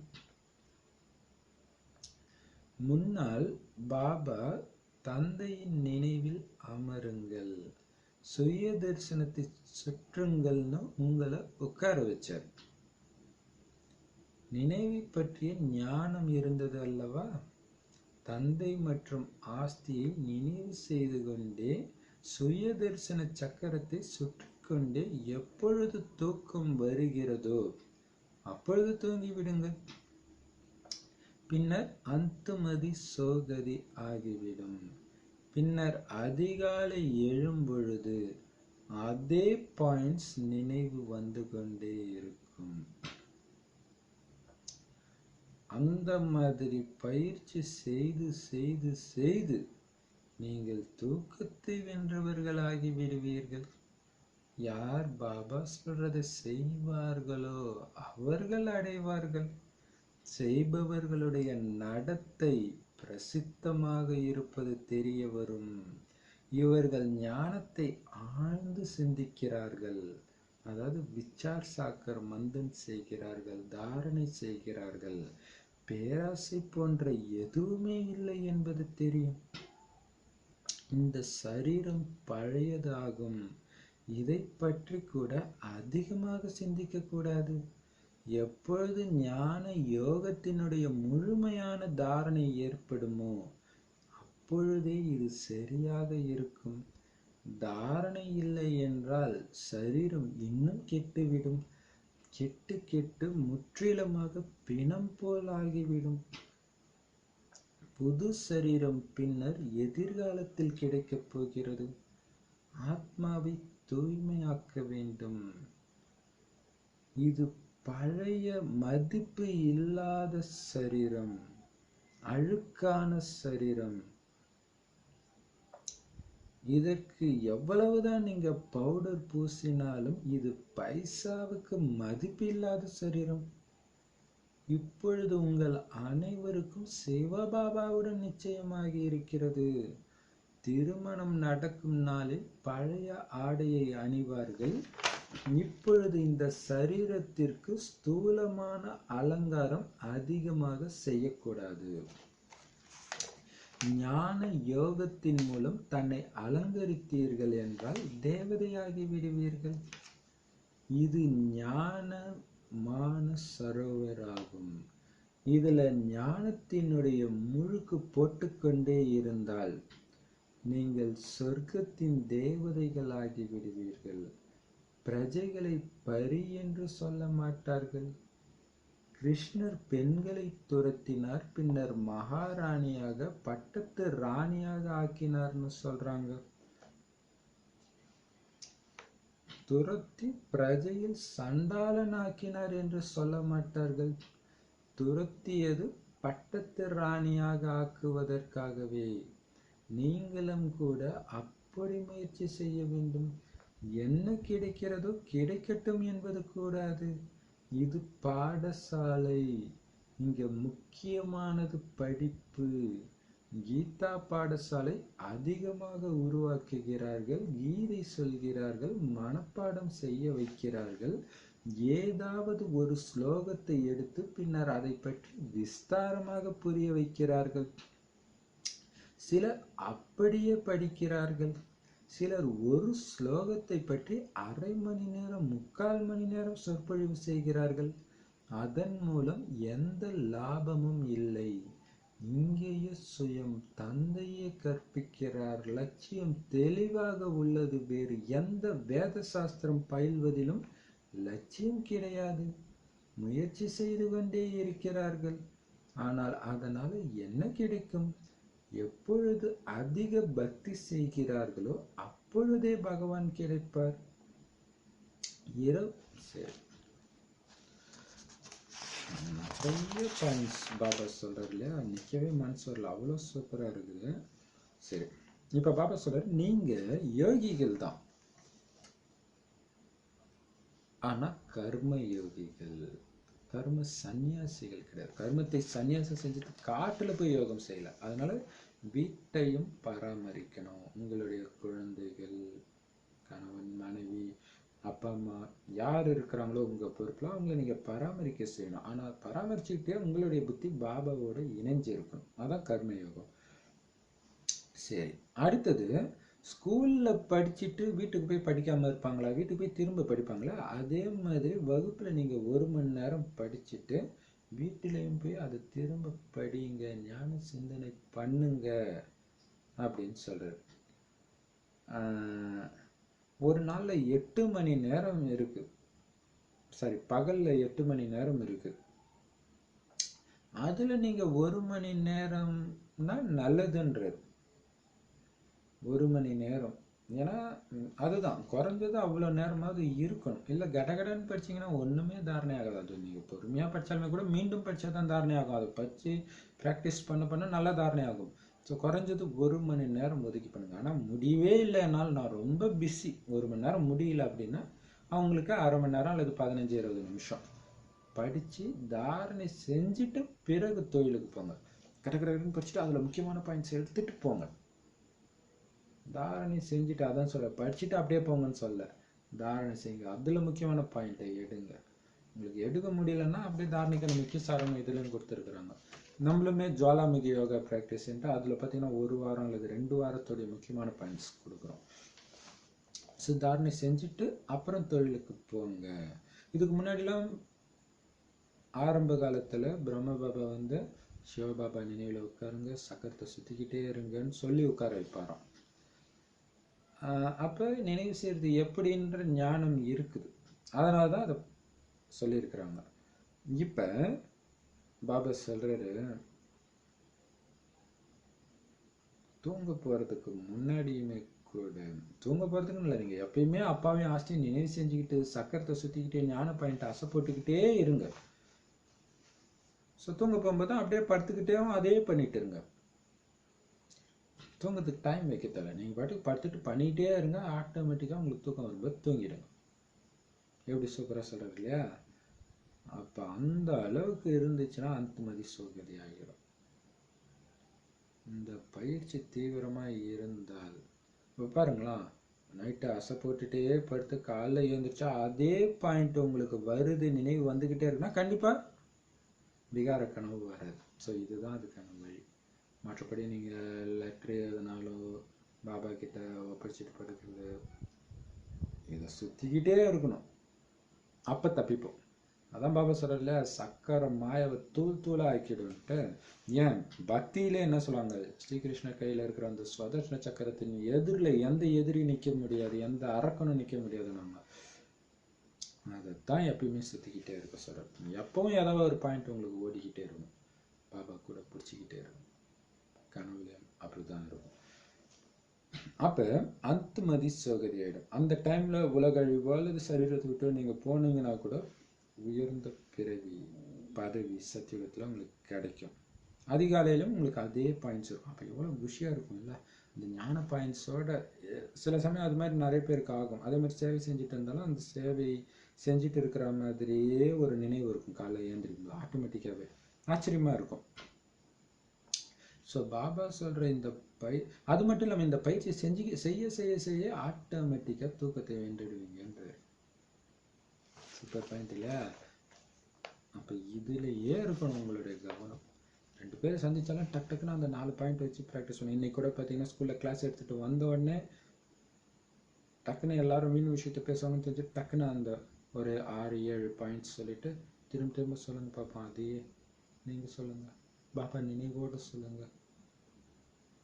அப்படி சொல்ல என்ன ஆகுதுன்னா அப்போ தெரியுது அந்த யோகா வைப்ரேஷன். ஆக்சுவலாக சேவை போகிறதுக்கு முன்னாடியே 1 மணி நேரம் நம்ம இந்த பயிற்சி பண்ணணும், முடிச்சப்புறமும் பண்ணணும். ஸோ இப்போ அந்த 17 பாயிண்ட்ஸ் சொல்கிறோம் முடிக்கும்போது.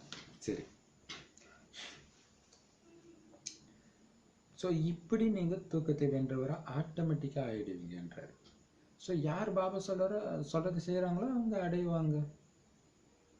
அப்படி அடையிறவங்க, பாபா சொல்கிறத செய்கிறவங்களுடைய நடத்தையும் ஃபேமஸாக ஆகிறது தெரிய வரும். அவங்களோட குணங்கள் தெய்வீக தன்மை தெரிய வரும். அப்படி ஸ்ரீ நாராயணனே இங்கேயே பார்க்குற மாதிரி உணர்வு ஏற்படும்.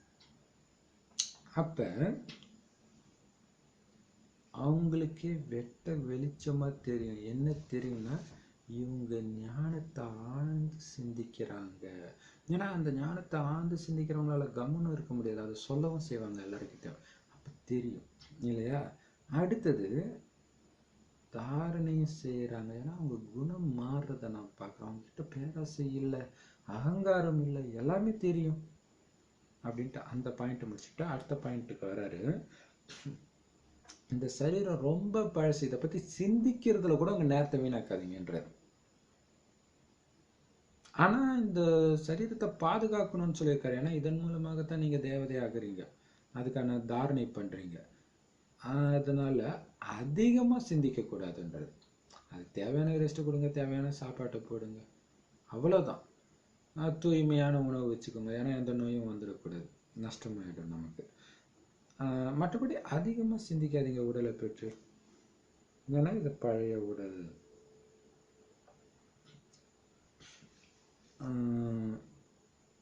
ஆனால் இந்த உடம்பு நிறைய பிரச்சனை கொடுக்குது இல்லையா? கர்ம கணக்கின் காரணமாக. பாபா சொல்றாரு, இந்த ஞான யோகத்துடைய முழுமையான தாரணை எப்போ ஏற்படுதோ அப்போதான் இது சரியா இருக்கும்ன்றாரு இந்த உடம்பு. ஏன்னா அந்த மாதிரி ஓட்ட வண்டி தான், ஆனால் நல்ல டிரைவர் கிடைச்சிட்டா ஓட்ட வண்டியும் சூப்பராக ஓட்டுவார். அந்த மாதிரி இன்னைக்கு டிரைவர் மோசமாக இருக்கனால வண்டியும் மோசமாக கிடச்சிச்சு. ஆத்மான்ற டிரைவர் மோசமாயிட்டனால அந்த ஆத்மான்ற டிரைவர் எப்போ ஞானத்திலையும் யோகத்திலையும் பக்காவாக ஆகுறாரோ அப்போ தான் இந்த உடம்பு நல்லா இருக்கும்ன்ற. ஞானம் யோகம் ஃபுல்லாக தாரணை ஆயிடுச்சுன்னா, தாரணை இல்லைன்னா சரீரம் இன்னும் கெட்டு போயிடும். கெட்டு கெட்டு முற்றிலும் பிணம் மாதிரி ஆகிடும்ன்ற. புது சரீரம் சொர்க்கத்துல தான் கிடைக்கும், எதிர்காலத்துல கிடைக்க போகுது. அதனால இப்ப ஆத்மாவை தூய்மையாக்குங்க. இந்த பழைய உடலை உங்க கண்ட்ரோல்ல வச்சுக்க முடியும், அந்த அளவுக்கு ஆத்மா சக்தி ஆக்குங்க.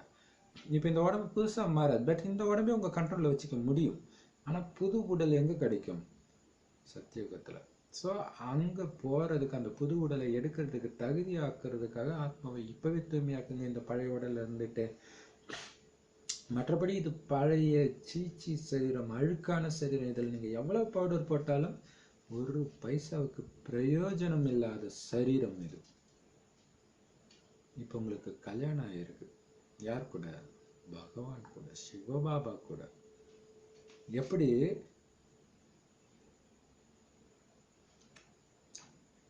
திருமணம் நடக்கும் நாளில் பழைய ஆடையை அணிவார்கள் அப்படின்னு சொல்றாரு. அது என்னன்னு புரியல, மாத்தி போட்டாங்களா? திருமணம் நடக்கிறதுக்கு முன்னாடி பெண்கள் பழைய ஆடை போடுவாங்க, திருமணத்தப்பதான் புது ட்ரெஸ் போடுவாங்க அப்படின்ட்டு வரும். இதுல திருமணம் நடக்கிற நாள்ல பழைய ஆடை அணிவார்கள் போட்டிருக்காங்க. ஏன்னா பாபா சொல்றாரு, அந்த மாதிரி நீங்க இப்ப அப்பா வீட்டுல இருக்கிறீங்க, அப்பா சத்தியுகம்ன்ற மாமனார் வீட்டுக்கு உங்களை எல்லா அலங்காரத்தோட அனுப்பி வைப்பாரு, அப்படிதான் சொல்லுவாரு. இன்னைக்கு ஏன் இப்படி வந்திருக்குன்னு தெரியல. சரி, ஏன்னா கல்யாணத்தப்ப பழைய ட்ரெஸ் போட மாட்டாங்க தானே, அது ஏதோ தப்பு இருக்குன்னு நினைக்கிறேன். சரி, அதனால் பாபா சொல்றாரு, இந்த சரீரத்துக்கு ஸ்தூலமான அலங்காரம் அதிகமாக செய்யாதீங்க, செய்யக்கூடாது. ஆனா ஒரு அலங்காரம் பண்ணலாம், ஸ்தூல அலங்காரம் தான் பண்ணக்கூடாது. ஞான அலங்காரமும் யோக அலங்காரமும் பண்ணுங்க. ஆத்மாவுக்கு இல்லையா, அது உடம்புக்கு கிடையாது. அது கூட அப்ப அலங்காரம் செய்ய செய்ய தேவதைகளாக ஆகிடுவீங்க. ஏன்னா இதான் ஞானமான சரோவர்ன்றது. ஏன்னா ஞானம்ன்ற குலம், அதுல தான் நாம குளிக்கிறோம். தினம் தினம் இந்த ஞானத்துல மூழ்கி எடுக்கிறோம், முத்துக்களை எடுக்கிறோம். அப்ப இந்த ஞான நதியில மூழ்க மூழ்க தினம் தினம் பாபா கொடுக்கிற இந்த ஞானம், இதுல மூழ்க மூழ்க என்ன ஆகுறோம், சொர்க்கத்தின் தேவதைகளாக ஆகிடுவீங்க. எப்ப இந்த ஞானத்துல முழுக்கு போட்டுக்கிட்டே இருந்தா திரும்ப திரும்ப குளிச்சுக்கிட்டே இருங்க, நாள் ஃபுல்லா குளிச்சுட்டே இருங்க. இந்த ஞான குளியல் பண்றதுனால எந்த பிரச்சனையும் வராது, நமக்கு குஷி தான் ஆகும், ஆரோக்கியம் தான் வரும், தேவதை ஆகிடுவீங்க. பிரஜைகள் எல்லாம் தேவதைகள்னு சொல்ல மாட்டாங்க. எப்படி சூப்பரா சொல்றல, இங்க தேவதைன்னு சொல்றது அந்த ராஜா ராணியத்தான் சொல்றாரு. யோகமே ராஜா ஆகிறதுக்கு தானே. இப்ப பெண்களை ஸ்ரீகிருஷ்ணர் துரத்தி மகாராணி ஆக்குனார் தான் சொல்லுவாங்களே தவிர பிரஜை ஆக்குனாரு சண்டாளன் ஆக்குனாருன்னு சொல்றது கிடையாது. இப்ப உண்மையிலே நம்மளை துரத்தி நம்மளை பிடிச்சி ராஜா ராணி ஆக்குற இது யாரு, சிவபாபா தான். அப்ப உங்களை துரத்துனது, உங்களை குழந்தையாக்குனது எல்லாமே பட்டத்து ராணி ஆக்குறதுக்கு தான். அதனால நீங்க அவரு ஆனாலும் நீங்களும் முயற்சி செய்யணும். சரி ஏதோ கிடைக்கிறது கிடைக்கட்டும் பாபா, என்ன நாடகத்துல இருக்குதோ அப்படித்தானே அப்படின்னு நிறைய பேர் இருக்கிறாங்க. நல்ல ஞானத்தை பக்காவா சொல்லுவாங்க, ஆனா அவங்க அப்படித்தான் இருக்கிறாங்க. அப்ப ஞானமே அவங்களுக்கு புரியலன்னு அர்த்தம். அதான் பாபா சார், அப்படி இருக்கக்கூடாது. இது ஸ்கூலு, இங்க முக்கியமானதே படிப்பு தான். ஸோ படிப்பு ஏதோ வந்தா போட்டோன்ட்டு இருக்க மாட்டாங்க இல்லையா, படிக்கணும் இல்லையா. அதே மாதிரி இங்கே பாபா சொல்றாரு, நிறைய கீதா பாடசாலை, நம்ம கீதா பாடசாலை சொல்ல, மற்றவங்களும் நிறைய பேர் சத்யசாய் பாபா குரூப்பும் கீதா பாடசாலைன்னு தான் ஓப்பன் பண்ணுவாங்க. அங்கெல்லாம் என்ன பண்ணுறாங்க, கீதை பற்றி சொல்கிறாங்க, மனப்பாடம் செய்ய வைக்கிறாங்க ஸ்லோகனை. இல்லாட்டினா ஒரே ஒரு ஸ்லோகனை எடுத்துட்டு அதை விஸ்தாரமாக 1/2 மணி நேரம் புரிய வைக்கிறாங்க. சொற்பொழிவு செய்கிறாங்க, ஒரு ஸ்லோகத்தை எடுத்துட்டு 1/2 மணி நேரம் 3/4 மணி நேரம் அப்படின்ட்டு. ஆனால் பாபா சொல்றாரு, அதை நீங்கள் எத்தனை மணி நேரம் பேசினாலும், நாள் முழுவதும் பேசினாலும், மனப்பாடம் பண்ணி சொன்னாலும் அதில் எந்த லாபமும் கிடையாது. ஆனால் இங்கே இறைவனே கற்பிக்கிறார். அது மட்டும் இல்லை, அதில் லட்சியமும் கிடையாது. ஆனால் இங்கே லட்சியம் எவ்வளவு தெளிவாக இருக்குது. வேற எந்த வேத சாஸ்திரம் படிக்கிறதுலையும் உங்களுக்கு எந்த லட்சியமும் கிடையாது. அதை படிக்கிறதுனால உங்களுக்கு என்ன கிடைக்க போகுது அப்படின்னு நாம கேட்கணும். ஆனால் 2 நாள் முன்னாடியே எனக்கு பக்கத்தில் பஸ்ஸில் உட்காந்து இருந்தார். அவர்கிட்ட நோட்டீஸை கொடுக்குறேன். அவர் நோட்டீஸ், ஏன் பிரதர் சாமி நம்பிக்கை இல்லையா உங்களுக்கு, சாமியை பற்றி என்ன, எதுக்கு இதெல்லாம் எதுக்கு பண்ணுறீங்க அப்படின்னு சொன்னார் இல்லையா. லட்சியம் இல்லாத விஷயத்தெல்லாம் போய் தேடுவாங்க. இதை எடுத்து கையில் வாங்குறதுக்கோ சொல்கிறத கேட்கறதுக்கோ பொறுமை இல்லை. அடுத்த செகண்ட் திரும்புறதுக்குள்ளே அப்படியே தூங்குறாரு. அப்புறம் எதுக்கு கொடுக்க, எதுக்கு பண்ணுறோம், அவரை எழுப்புறதுக்கு தான் இல்லையா. சரி, அதான் பாபா சொல்கிறார், அவங்க என்னென்னமோ பண்ணுறாங்க, ஆனால் அதனால என்ன கிடைக்கும், ஒன்றும் கிடைக்காது. இங்கே இறைவன் நடத்துகிற இந்த ஞானத்தில் தான், உண்மையான கீதையில தான் லட்சியம் தெளிவாக இருக்குது. நாராயணன் ஆகணுன்ற லட்சியம். எப்போ அதிக பக்தி செய்கிறாங்களோ அப்போதான் பகவான் கிடைப்பாரு. இரவுக்கு பின் பகல் அவசியம் வரும். சிலர் கல்பத்தின் ஆயுள என்னென்னலாம் சொல்லிட்டாங்க. இப்போ இதெல்லாம் தெளிவா உண்மையை புரிய வைக்கிறதுக்கான சக்தியும் இருக்கணும். அது அந்த சக்தி எங்கிருந்து கிடைக்கும், யோகத்தின் மூலமாக. அதனால யோக பலத்தின் மூலமாக நீங்க இந்த புரிய வைக்கக்கூடிய காரியம் செய்யணும். ஒருவேளை உங்களால செய்ய முடியலன்னா உங்களுக்கு சக்தி இல்லைன்னு அர்த்தம், யோகம் இல்லைன்னு அர்த்தம். யார் யோக யுக்த் குழந்தைகளாக இருக்கிறாங்களோ, அவங்களுக்கு பாபா கூட உதவி செய்கிறாரு. நாடகத்துல என்ன இருக்குதோ அது திரும்ப நடக்குது. ஒவ்வொரு வினாடி கடந்து கொண்டே இருக்கிறது.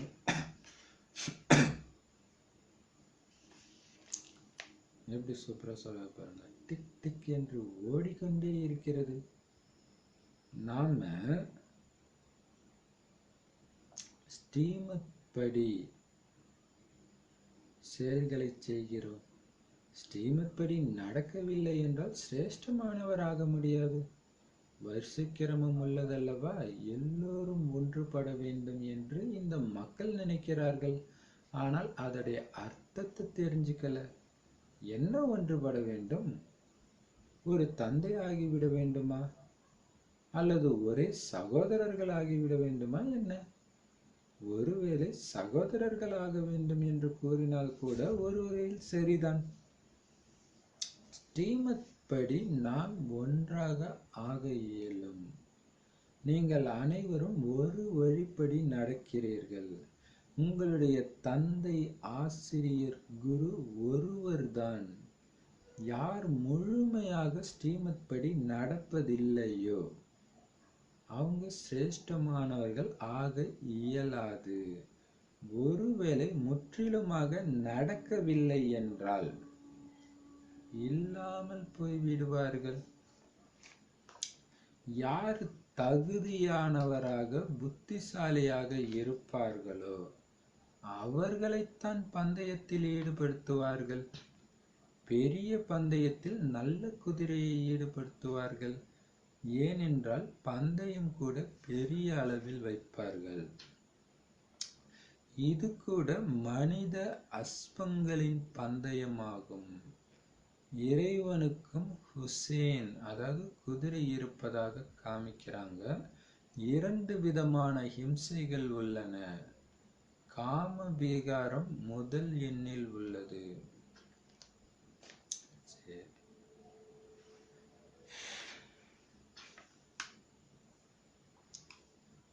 இப்ப பாபா சொல்றாரு, அதிக பக்தி செய்யும் பொழுதுதான் பகவான் கிடைப்பார். அதிகமா பக்தி எப்ப செய்யறாங்க? இப்பதான் நடந்துட்டு இருக்குது இல்லையா? திருவண்ணாமலை கிரிவலத்துல எவ்வளவு கூட்டம், எல்லா கோயிலுமே நாளுக்கு நாள் அதிகமாகுது. ஸோ அப்பதான் அவரும் வரார். இரவுனா கண்டிப்பா அதுக்கு பிறகு என்ன வரும்? அவசியம் பகல் வரும். அது மாதிரி துக்கத்துடைய உச்சத்துல தான் அதிக பக்தி செய்யறாங்க. அப்ப கண்டிப்பா துக்கத்துடைய உச்சத்துக்கு பிறகு சுகத்தின் உச்சமும் வரும், பகல் வரும். ஆனா எப்ப வரும் அப்படின்னு தெரியாத மாதிரி கல்பத்துடைய ஆயுள பல லட்ச கோடிக்கணக்கான வருஷங்கள் சொல்லிட்டாங்க. கலியுகம் முடியறதுக்கு இன்னும் லட்சக்கணக்கான வருஷங்கள் இருக்குன்னு சொல்லிட்டாங்க. அது பொய். நாங்க சொல்றதுதான் உண்மைன்னு நீங்க அவங்களுக்கு புரிய வைக்கிறதுக்கு உங்களுக்கு சக்தி இருக்கணும். அவங்களுடைய பல கேள்விகள் அப்படியே மறைஞ்சு போற அளவுக்கு உங்ககிட்ட யோகா பவர் இருக்கணும். அதுல அவ கடவுள்கிட்டயே அவங்க பேசிட்டு இருக்கிற அனுபவத்தை ஏற்படுத்தணும். ஸ்ரீ நாராயணன் முன்னாடி நின்றுட்டு இருக்கிற அனுபவம் ஏற்படும். அப்ப நான் நாராயணனாக இருக்கிறேன்ற அந்த உணர்வு அவங்களுக்கு நாராயணன் தான் தெரியணும், சரவணன் தெரியக்கூடாது அப்படின்ற அந்த உணர்வு திரும்ப திரும்ப மனசுக்குள்ள ஆசை போட்டுக்கிட்டே இருக்கணும். பாபாவோட இணைஞ்சு இருந்துக்கிட்டே இருக்கணும். அந்த ஆத்மாவை பார்க்கணும். ஸோ இந்த பயிற்சி ஒரு பக்கம் நடந்துக்கிட்டே இருக்கணும். மற்றபடி ஞானம் நமக்கு தெரியும். திரும்ப திரும்ப சேவை பண்ண அது ஆட்டோமேட்டிக்காகவே வரும். அது எப்படி தானே வருதுன்னே தெரியாது. அந்த நொடிக்கு முன்னாடி கூட நீங்கள் நினச்சிருக்க மாட்டீங்க. ஒருவேளை இறைவன் தான் பிரவேசித்து பேசினாரான்னு நமக்கே டவுட்டாக இருக்கும். அப்படி ஆக்சுவலாக இன்னைக்கு ஆச்சு ஸ்கூலில். நான் என்னென்னலாம் பேசுவேன்னா அதை ஒரு சிஸ்டர் முன்னாடியே பேசிட்டாங்க. ஆக்சுவலாக அவங்கள நீங்கள் பார்த்தீங்கன்னா ஆச்சரியப்படுவீங்க. அவங்களே 1 மாதத்து குழந்தைன்ட்டு நான் இதுக்கு முன்னாடி சொல்லியிருப்பேன் நிறைய முரளி வீடியோஸ் குரூப்லலாம். அந்த குழந்தை தான் பேசியிருப்பாங்க. ஐயோ இவங்க என்ன நம்ம சொல்கிற எல்லாத்தையும் பேசுகிறாங்க, நாம் என்ன பேசுறதுன்னு நினச்சிட்டு அங்கே போனோடனே பார்த்தீங்கன்னா சுத்தமாக வேற வந்துச்சு. அப்புறம் அதில் என்ன இருக்கும் எனக்கே ஆசையாக இருந்து நான் கேட்டேன், இதெல்லாம் நாம் எப்படி பேசணுன்ட்டு. இப்போ பாபா சொன்ன மாதிரி அவர் கூட பிரவேசமாகி ஞானத்தை சொல்லிட்டு டக்குன்னு போயிடுவேன்றார் இல்லையா? அப்படி கூட ஆகியிருக்கலாம். ஆனால் அதெல்லாம் எப்படி கிடைக்குது? யோக பலத்தின் மூலமாக. அப்போ நம்ம புரிஞ்சுக்கணும், நம்மளால புரிய வைக்க முடியலைன்னா நமக்கு சக்தி இல்லை, ஆர்வம் இல்லை, யோகம் இல்லை. ஆர்வமும் இருக்கணும், அதுவும் ரொம்ப முக்கியம். யோகமும் இருக்கணும். அப்ப யார் யோக யுக்த குழந்தைகளாக யோக சொரூபமான குழந்தையா இருக்கிறாங்களோ அவங்களுக்கு பாபாவும் உதவி செய்வார் இல்லையா? பாபாவை கூட வச்சுட்டு பாபா நான் இருக்கிறேன், அதுலதான் நீங்க அதிக கவனம் செலுத்தணும். ஞானத்தை சொல்றதை விட மற்றதெல்லாம் ஆட்டோமேட்டிக்காக நடக்கும். நீங்கள் அதுக்கேற்ற மாதிரி டெய்லி ஞான சிந்தனை அதெல்லாம் பண்ணும்போது தானாகவே வந்துடும். ஸோ அந்த குழந்தைங்களுக்கு பாபாவும் உதவி செய்கிறாரு. அதை விட்டுட்டு சும்மா அந்த நேரம் என்ன தோணுதோ நான் சொல்கிறேன் அப்படி இருந்துடக்கூடாது. நீங்கள் முயற்சியும் பண்ணணும், யோகத்திலையும் இருக்கணும்.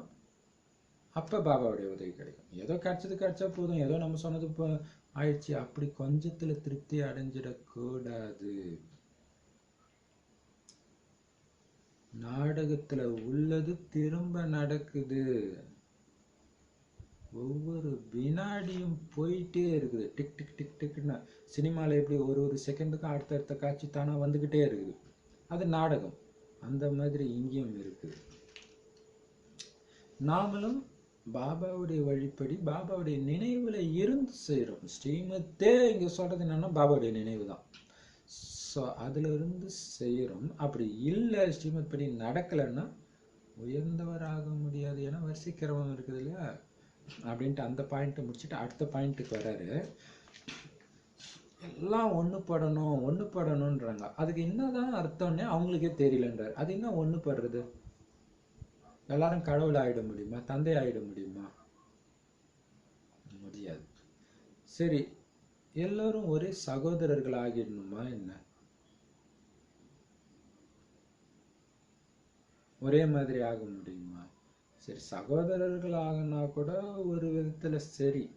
ஆனா ஒரே மாதிரி எப்படி ஆக முடியும்? ஆனா ஆக முடியும். எப்படி? ஒருவருடைய வழி, அந்த உயர்ந்த வழி ஸ்ரீமத் படி நீங்க நடந்தீங்கன்னா அப்படி ஆக முடியும். அதுவும் எல்லாராலையும் நடக்க முடியுமா? முடியாது. முடிகிறவங்களை மட்டும் சத்தியத்தை கேட்டுக்கோ. அப்புறம் ஒரே மாதிரி தானே இருக்கும் உலகம் இல்லையா? ஸோ நீங்கள் எல்லோரும் ஒரு வழிப்படி நடக்கும். ஒரே மாதிரி பாபா சொல்கிற மாதிரி இப்போவே நீங்கள் நடந்தீங்கன்னா இப்போவே அந்த சத்தியுகத்தில் இருக்கிற உணர்வு உங்களால் அனுபவம் செய்ய முடியும். இப்போ ஏன்னா அவங்க எல்லாருக்குமே, அனைத்து பிரம்மகுமார் குமாரிகளுக்கும் அவங்க எந்த நாட்டில் இருந்தாலும் அவங்க அத்தனை பேருக்கும் அப்பா, ஆசிரியர், குரு யாரு? ஒரு சிவபாபா தான். அப்போ ஃபுல்லாக பாபாவுடைய ஸ்ரீமத் படி நடந்தாதான் உயர்ந்தவராக ஆக முடியும்.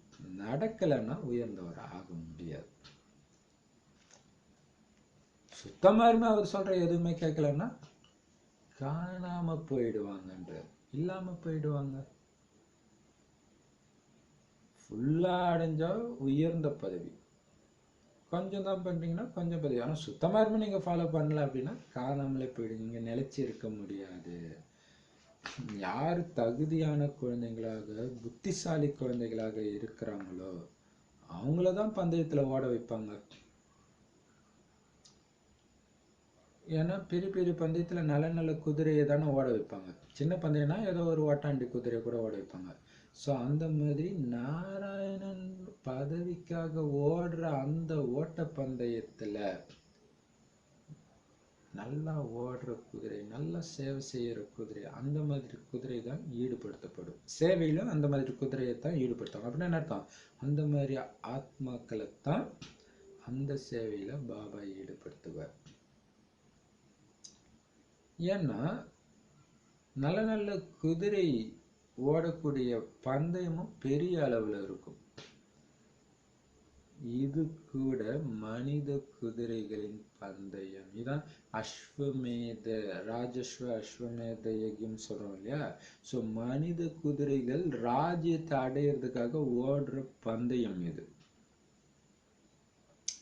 இறைவனுக்கு கூட குதிரை இருக்கிறதா காமிக்கிறாங்க அப்படின்னு சொல்றாரு.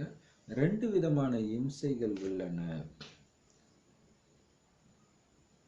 இல்லையா? அந்த கல்கி அவதாரத்துல வெள்ளை குதிரையில வந்து தீயவர்களை அழிப்பார் அப்படின்ட்டு வேதத்துல சொல்லப்பட்டிருக்கு. ஸோ அவரை கடவுளா நினைக்கிறதுனால கடவுளுக்கு குதிரை இருக்கிற மாதிரி காட்டியிருக்கிறாங்க.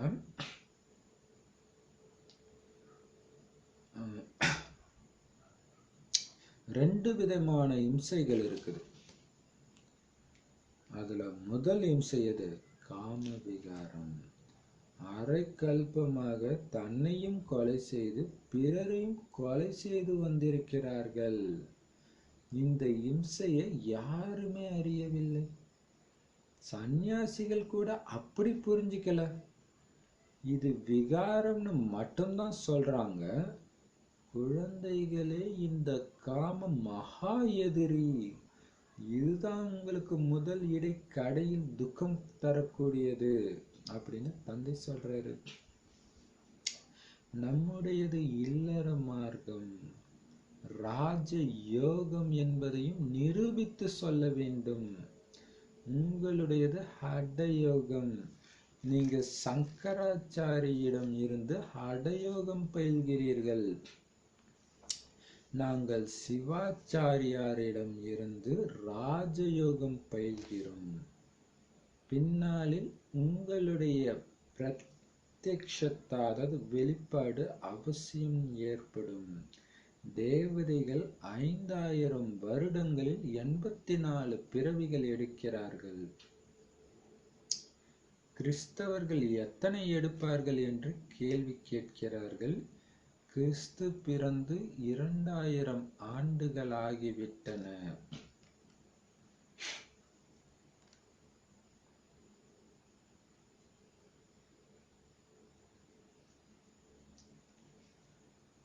கிறிஸ்தவர்கள் எத்தனை பிறவிகள் எடுப்பார்கள்னு கேட்குறாங்க. கிறிஸ்து பிறந்து 2000 ஆண்டுகள் ஆகிவிட்டன.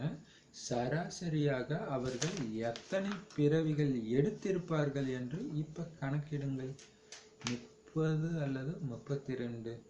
இது தெளிவாக உள்ளது.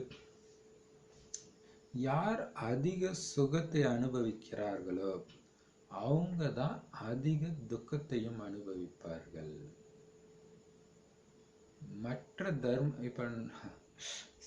மற்ற தர்மத்தினருக்கும் குறைவான சுகம், குறைவான துக்கம் கிடைக்கிறது. சராசரியான கணக்கு போட வேண்டும். ஏன்னா துல்லியமா சொல்ல முடியாது இல்லையா? சராசரியான கணக்கு போட வேண்டும். முக்கியமான குரு யார் இருக்கிறார்களோ அவங்களுடைய பிறவிகளை கணக்கிடலாம். பின்னால் வருபவர்கள் சில பிறவிகள் எடுக்கிறாங்க. புத்தருடையது இப்ராஹிமுடையதையும் கூட கணக்கு போட முடியும். 1-2 பிறவிகளுடைய வித்தியாசம் இருக்கும். துல்லியமாக சொல்ல முடியாது. ஏறக்குறைய பிறவிகளை கணக்கிடலாம்னு புரிய வைக்கிறார். இந்த அனைத்து விஷயங்களும் ஆழ்ந்து சிந்திக்க வேண்டியவை. யாராவது கேட்டால் என்ன புரிய வைப்பது? அப்பொழுதும் முதலில் தந்தையை நினைவு செய்யுங்கள். ஏனென்றால் தந்தையிடமிருந்து ஆஸ்தி பெற வேண்டும். எத்தனை பிறவி எடுத்திருப்பார்களோ அத்தனையே எடுப்பார்கள். தந்தையிடமிருந்து ஆஸ்தியை பெறுங்கள் என்று சொல்லுங்கள். நல்ல முறையில் புரிய வைக்க வேண்டும். உழைப்பிற்கான வேலை இது. குழந்தைகள் பாம்பேயில் மிகுந்த முயற்சி செய்து கொண்டிருக்கிறார்கள். ஏனென்றால் அவர்கள் அதிகமான வெற்றி பெற வேண்டும். இதில் புத்தி தேவை. பாபாவின் செல்வத்தின் மீது மிகுந்த அன்பு இருக்க வேண்டும். சிலர் செல்வத்தை பெறுவதில்லை. ஞான ரத்தினங்களை பெறுங்கள் மற்றும் தாரணை செய்யுங்கள் என்று கூறினால் என்ன செய்வது? எங்களால் புரிந்து கொள்ள முடியவில்லை என்று கூறுகிறார்கள். புரிந்து கொள்ள முடியவில்லை என்றால் அது உங்களுடைய விதி. நல்லது அப்படின்ட்டு பாபா வாங்கி முடிச்சுட்டார். அதிர்ஷ்டம் இல்லையா? இப்ப பாபா சொல்றாரு, 2 விதமான ஹிம்சையை பத்தி சொல்றாரு. ஒரு ஹிம்சை எல்லாருக்கும் தெரியும், திட்டுறது, சண்டை போடுறது, இதெல்லாம். ஆனா பாபா சொல்றார், அதை விட பெரிய இம்சை ஒண்ணு இருக்குது, அதுதான் காமம். ஸோ அரை கல்பமா தற்கொலை, தன்னையும் கொலை செஞ்சுட்டு மற்றவங்களையும் கொலை செஞ்சிருக்கிறீங்க இந்த காமத்துல விழுவதன் மூலமாக. இந்த இம்சையை பத்தி யாருமே தெரிஞ்சுக்கல இல்லையா? அது சொல்லுவாங்க, லவ் பண்ணும்போதே சொல்லுவாங்க, லவ் பண்ணாலே துக்கம் தான் வரும் அப்படின்ட்டு. ஆனா அது தெரிஞ்சவங்களுக்கு கல்யாணம் பண்ணா துக்கம் வரும்ன்றது மட்டும் தெரியாம போயிடுச்சு இல்லையா? அப்பயும் துக்கம் தான் வருது. அதுக்கு காரணம் இந்த காம விகாரம்ன்றது அவங்களுக்கு தெரியல. அது சூக்ஷ்மமா இருந்தாலும் சரி, ஸ்தூலமா இருந்தாலும் சரி, அது துக்கத்தை தான் கொடுக்குது, இம்சையை தான் கொடுக்குது. சாது சன்னியாசிகளுக்கு கூட இது தற்கொலைன்ற அர்த்தத்துல அவங்க புரிஞ்சுக்கல. அது விகாரம் அழுக்கு அவ்வளவுதான் புரிஞ்சுக்கிறாங்க. அது கொலை பண்றீங்க. பாபா சொல்லியிருக்கிறார் இல்லையா, போன வாரம் அல்லது அதுக்கு முந்தைய வாரத்து வானிலை, காமம் வந்து அந்த 17 பாயிண்ட்ல வரும், அதுல தெளிவா இருக்கும். என்னன்னா, ஒரு வினாடியில நீங்க சேர்த்து வச்ச அனைத்தையும் சுக்குநூறா இல்லாம பண்ணிடுதுன்றார். ஆத்ம நாசம், ஆத்ம கொலை. அதனால காமத்தின் லேசான போதை கூட உங்களுக்கு இருக்கக்கூடாது அப்படின்னு சொல்லியிருப்பார். அதுக்குதான் பாபா சொல்றாரு, குழந்தைகளே, இந்த காமம் மகா எதிரி, உங்களுடைய மிகப்பெரிய எதிரி, எச்சரிக்கையா இருங்க. அந்த எதிரிக்கிட்ட தயவு தாட்சணியமே காட்டாதீங்க. ஏன்னா இதுதான் உங்களுக்கு ஆரம்பத்துல இருந்து, துவாபர ஆரம்பத்துல இருந்து கலியுக இறுதி வரைக்கும் துக்கத்தை கொடுக்கறதுக்கு காரணம் இதுதான். அந்த காம உணர்வு மேலவங்க மேலவங்க தான் துக்கம் அதிகமாகுது. வாயுமண்டலம் ரொம்ப மோசமாகி இயற்கை சீற்றங்களும் அதிகமாகுது. ஏன்னா அதுக்கும் துக்கம் தாங்க முடியல. இப்ப நம்முடையது இல்லற மார்க்கம். இல்லற மார்க்கத்தினருக்காக கற்பிக்கப்படுவதுதான் இறைவனால இந்த ராஜயோகம் புரிய வையுங்க. ஹடயோகத்தை உருவாக்குறவங்க சன்னியாசிகள், அது சன்னியாச மார்க்கத்தை சார்ந்தவர்கள். அது நமக்கு எதுக்கு? அதை நீங்க நிரூபிச்சு புரிய வைக்கணும். நீங்க என்ன சன்னியாசம் வாங்க போறீங்களா? அப்ப ராஜயோகம் தான் இல்லற மார்க்கத்தினருக்கான மார்க்கம் அப்படின்னு நிரூபிச்சு சொல்லுங்க. இப்ப சங்கராச்சாரியர் தான் இந்த சன்னியாச மார்க்கத்துடைய ஆரம்பம் இல்லையா? அப்ப சங்கராச்சாரியர்கிட்ட இருந்து ஹடயோகத்தை கத்துக்கிறீங்க. ஆச்சாரி அப்படின்னா ஆசிரியர்ன்ற, குருன்ற அர்த்தத்துல சொல்றாங்க. அப்ப சங்கராச்சாரியா, அப்ப சங்கர் இல்ல, சங்கராச்சாரியன்ட்ட. அதே மாதிரி சிவன் ஆசிரியர். ஸோ சிவாச்சாரியர்கிட்ட இருந்து நாங்க ராஜயோகம் கத்துக்கிறோம், சங்கராச்சாரியர்கிட்ட இருந்து நீங்க ஹடயோகம் கத்துக்கிறீங்கன்னு சொல்லுங்க. இப்படியெல்லாம் நீங்க இந்த ஞானத்தை தெளிவாக அதே நேரத்துல தைரியமாகவும் புரிய வச்சீங்க. ஏன்னா சொல்றாரு, நேற்று சொன்னார் இல்லையா, இதுக்கு தைரியமும் வேணும். பிராமணர்கள் கிட்ட போய் நீங்க எப்படி உங்களை பிராமணர்கள் சொல்லிக்கிறீங்க? நீங்க பிராமணர்கள் கிடையாது, நாங்க தான் பிராமணர்கள் சொல்லுங்கன்றாரு. ஸோ அப்படி தைரியமாக அதே நேரத்துல யுக்தியோடு பணிவோடு சொல்லக்கூடிய குழந்தைகளுடைய பேர் அவசியம் வெளிப்பட ஆரம்பிக்கும் இறுதி டைம்ல அப்படின்னு அந்த பாயிண்ட் முடிச்சுட்டு அடுத்தது சொல்றாரு, 5000 வருஷத்துல தேவதைகள் தான் 84 பிறவி எடுக்கிறாங்க. ஸோ அந்த கணக்கு சொல்லிட்டாரு. அப்போ கிறிஸ்தவர்கள் எத்தனை பிறவி எடுப்பாங்கன்றதெல்லாம் பாபா ஒரு இதுக்கும் சொல்லி இருக்கிறாருல. ஸோ அதை வச்சு நீங்க கணக்கு போடுங்க. ஆனா அது சராசரியா தான் சொல்ல முடியும், துல்லியமா சொல்ல முடியாது அப்படின்னு சொல்றாரு. ஸோ கிறிஸ்தவர்கள் எல்லோருக்கும் சொல்ல முடியாதனால அட்லீஸ்ட் கிறிஸ்துவுக்கு சொல்ல முடியும். ஏன்னா அதுதான் முதல் பிறவி. ஸோ அதுல இருந்து சொல்லலாம் துல்லியமா ஒரு 30-32 பிறவி எடுப்பாங்க அப்படின்னு சொன்னாரு. அப்ப இதெல்லாம் ஆழ்ந்து சிந்திக்க வேண்டிய விஷயம். அடுத்தது இன்னொரு விஷயம் என்ன சொல்றாருன்னா, யார் அதிக சுகத்தை அனுபவிக்கிறாங்களோ அவங்க தான் அதிக துக்கத்தை அனுபவிப்பாங்கன்றார். அப்படின்னா என்ன அர்த்தம்னா, அதிக சுகத்தை அனுபவிக்கிறாங்கன்னா ஆரம்பத்துல இருந்தே வராங்க. ஸோ கடைசி வரையும் கண்டிப்பா இருந்துதான் ஆகணும். அப்ப துவாபர யுகத்துல இருந்து வர துக்கத்தை ஃபுல்லா அனுபவிக்கிறவங்க இவங்க தானே. அந்த அர்த்தத்துல சொல்றாரே தவிர பயங்கர வேதனை அனுபவிக்கிறான் அந்த அர்த்தம் கிடையாது. ஏன்னா கலியுக இறுதியில தான் பயங்கர வேதனை வருது. அந்த இடத்துல நாம் தப்பிச்சிடுறோம். பயங்கர வேதனையை நாம் அனுபவிக்கல, அதிக நேரம் துக்கத்தை அனுபவிக்கிற அந்த அர்த்தத்துல தான் அதிக துக்கம்ன்றார். ஸோ பாபா குழந்தை ஆகிறதுக்கு முன்னாடி அதிக துக்கத்தை அனுபவிச்சிருக்கலாம். மற்றபடி துக்கத்துடைய இதை நம்மளை அழகாக கல்யாணம் பண்ணுறதுக்கு முன்னாடி அழகாக தூக்கிடுறாருல்ல. ஸோ கல்யாணமானவங்களும் தூக்கிறாரு, சரி அதை விடுங்க. அப்போ அதுதான் அந்த அர்த்தத்தில் தான் அதிக துக்கம். அதனால சரி நாமே அதிக துக்கம் அப்படி உள்டாவை புரிஞ்சிக்கக்கூடாது. மற்ற தர்மத்தினருக்கு சுகமும் கம்மி துக்கமும் கம்மி.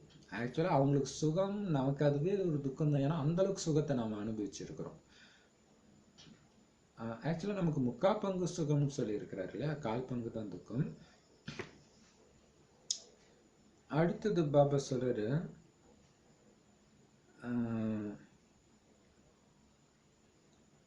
யாராவது கேட்டா இந்த மாதிரி விஷயங்களை ஆழ்ந்து கேட்டா அவங்களுக்கு என்ன புரிய வைக்கணும் அப்படின்னா, பாபா சொல்றாரு, முதல்ல அப்பாவை நினைவு செய்யுங்க.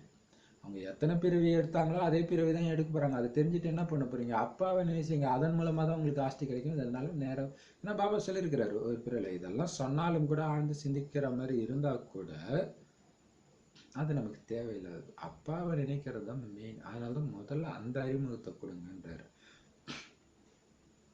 அப்பா கிட்ட இருந்து ஆஸ்தியை அடையுங்க. இதை நல்ல முறையில் புரிய வைக்கிறதுக்கு உழைப்பு தேவை, பயிற்சி தேவை. பாம்பேயில் நல்ல முயற்சி செய்கிறாங்க. ஏன்னா அந்த மாதிரி வெளிநாட்டுக்காரங்க நிறைய வர இடத்துல அவங்க ஒவ்வொரு ஆங்கிளில் கேட்பாங்க. அது அந்த அளவு சிந்திச்சு சொல்லணும். ஏன்னா அவங்க பலவிதமான ஞானத்தை கேட்டுட்டு வருவாங்க. ஏன் அதிகமாக முயற்சி செய்கிறாங்கன்னா அவங்க தான் அதிகமாக வெற்றியும் அடையணுன்றார்.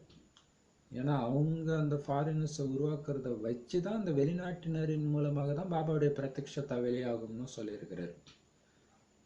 அப்போ இதுக்கு புத்தி தேவை, இந்த அளவுக்கு முயற்சி செய்யறதுக்கு. அப்போ பாபா கொடுக்கக்கூடிய இந்த ஞான செல்வத்தின் மேலே, மற்ற குணங்கள் சக்திகள் அனைத்து செல்வமும் மெயினாக இந்த ஞான செல்வத்தின் மேலே மிகுந்த அன்பு இருக்கிறோம். ஆனால் சிலர் இந்த ஞான செல்வத்தை பெறுவதில்லை,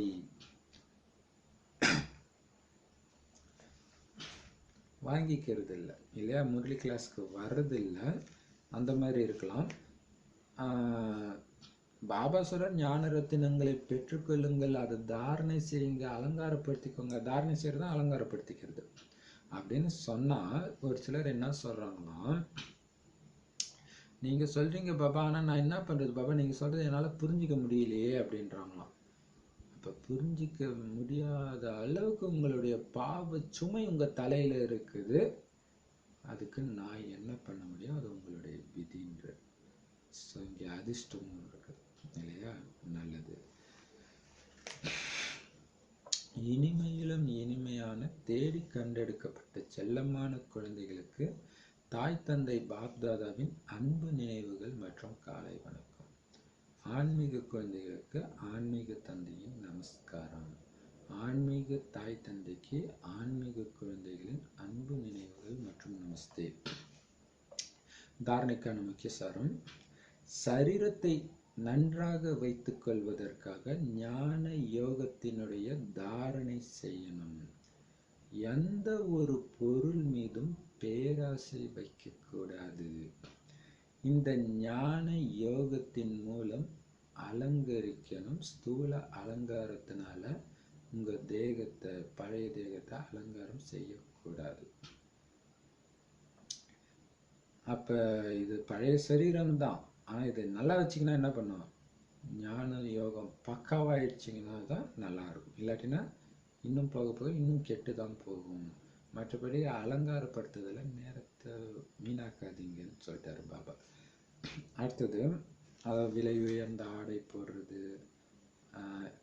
எந்த பொருள் மேலும் பேராசை படக்கூடாது. அடுத்தது, 1 மணி நேரம் கண்டிப்பா முரளி படிக்க நேரத்தை ஒதுக்கணும். முடியாத பட்சத்தில் வேணா 1/2 மணி நேரம் 20 நிமிஷம் அப்படி, ஆனால் கண்டிப்பா படிக்கணும், தாரணை பண்ணிடணும். ஞானம் யோகத்துல பந்தயம் வைக்கணும். அந்த பந்தயம் நடந்துட்டு இருக்கு, அதுல நம்பர் 1 ஆகணும். அந்த அளவு ஸ்பீடா போகணும். வரதானம், விநாச கால பரீட்சையில் கடைசி நேர டெஸ்ட் பேப்பர்ல தேர்ச்சி பெறக்கூடிய ஆக்காரி ஒளி ரூபதாரி ஆகுங்கள். ஆக்காரின்னா என்ன அர்த்தம்? சூக்ஷ்மவதனவாசி, ஃபரிஸ்தாவா ஆகுங்க. அப்படி ஆகிறவங்க தான் கடைசி டெஸ்ட் பேப்பர்ல பாஸ் ஆக முடியும். அதுக்கு விளக்கம், விநாச நேர தேர்வில் தேர்ச்சி பெறுவதற்காக அல்லது அனைத்து சூழ்நிலைகளையும் எதிர்கொள்வதற்காக ஆக்காரி ஒளி ரூபம் தரித்தவர் ஆகுங்கள். எப்ப நடந்தாலும் சுத்தினாலும் கலங்கரை விளக்கம் எப்பொழுது நடந்தாலும் சுற்றினாலும் கலங்கரை விளக்கம் ஆவீங்களோ, லைட்டோஸ் மைட்டோஸ் ஆவீங்களோ, அப்பொழுது உங்களுடைய இந்த சரீரம் தென்படாது. மற்றவங்களுக்கு நடிக்கும் நேரத்தில் ஆடையை அணிந்து கொள்கிறீர்கள். காரியம் முடிந்தவுடன் ஆடையை களைந்து விடுங்கள். ஒரு வினாடியில் தாரணை செய்யுங்கள் மற்றும் ஒரு வினாடியில் விடுபட்டு விடுங்கள். எப்பொழுது இந்த பயிற்சி செய்வீர்களோ அப்பொழுது உங்களை பார்க்கக்கூடியவர்கள் இவர்கள் ஒளியின் ஆடை தரித்தவர்கள், ஒளிதான் இவர்களுடைய அலங்காரமாக உள்ளது என்று அனுபவம் செய்வார்கள். சூப்பர் பாயிண்ட் இல்லையா? ஜுவாலாமுகி யோகா ப்ராக்டிஸ்க்கு இது அடுத்த ப்ராக்டிஸ்க்கு சேர்த்துக்கலாம். ஸ்லோகன்: ஊக்கம் உற்சாகம் என்ற இறக்கைகள் சதா உங்க கூடவே இருந்துச்சுன்னா ஒவ்வொரு காரியத்திலும் வெற்றி எளிதாக கிடைக்கும். இது ரொம்ப ரொம்ப முக்கியம். சேவை செய்யறதுக்கு பார்த்தீங்கன்னா அந்த ஊக்க உற்சாகம் தான் நீங்க போய் பர்மிஷன் கேட்க வைக்கும், அவங்க பர்மிஷன் கொடுக்கவும் வைக்கும். அந்த ஊக்க உற்சாகம் அது எப்பவுமே அந்த ரெக்க உங்க கூட இருந்துச்சுன்னா எப்பயுமே நீங்க தொடர காரியம் எல்லாம் வெற்றி ஈஸியா கிடைக்கும். சரி, வரதானம். கடைசி நேரத்துல டெஸ்ட் பேப்பர் எவ்வளவு நேரம் நடக்கும்? ஒரு வினாடி தான். அப்ப உங்களுக்கு தெரியாது, இது டெஸ்ட் பேப்பர்னே தெரியாது, டக்குன்னு முடிஞ்சிடும். சங்கமிகம் எப்ப முடியும்னே தெரியாது. இது டெஸ்ட் பேப்பர் எனக்கு தெரியாம கவனக்குறைவா இருந்துட்டேன்னு நினைப்போம். சரி, அப்ப நிறைய டெஸ்ட் பேப்பர் வருது, அதுல ஒண்ணு கடைசி டெஸ்ட் பேப்பர் ஆயிடும். ஒரு வினாடி, அந்த நேரம் உங்க மனநிலை எப்படி இருக்கு அதுதான். இப்ப வர்ற அனைத்து சூழ்நிலையும் எதிர்கொள்ளணும், வெற்றிகரமா பாஸ் ஆகணும் எல்லா டெஸ்ட் பேப்பர்லயும் அப்படின்னா அக்காரி ஒளி ரூபம் தரித்தவராகுங்கள். ஒளி உடல்ல இருக்கிறன்னு அப்படி புரிஞ்சுக்கோங்க. சங்கமயுக பிராமண வாழ்க்கையே மர்ஜீவா வாழ்க்கை. இறந்துட்டோம், பாபா குழந்தையானால இறந்து இருந்துட்டு இருக்கிறோம்னு அர்த்தம். இப்ப வெறும் ஒளி தான் இருக்கிறோம், ஆத்மா தான். இந்த உடம்பு என்னது கிடையாது, ஏதோ ஒரு உடம்பு பாபா கொடுத்துருக்காரு, அதுல இருக்கிறோம்.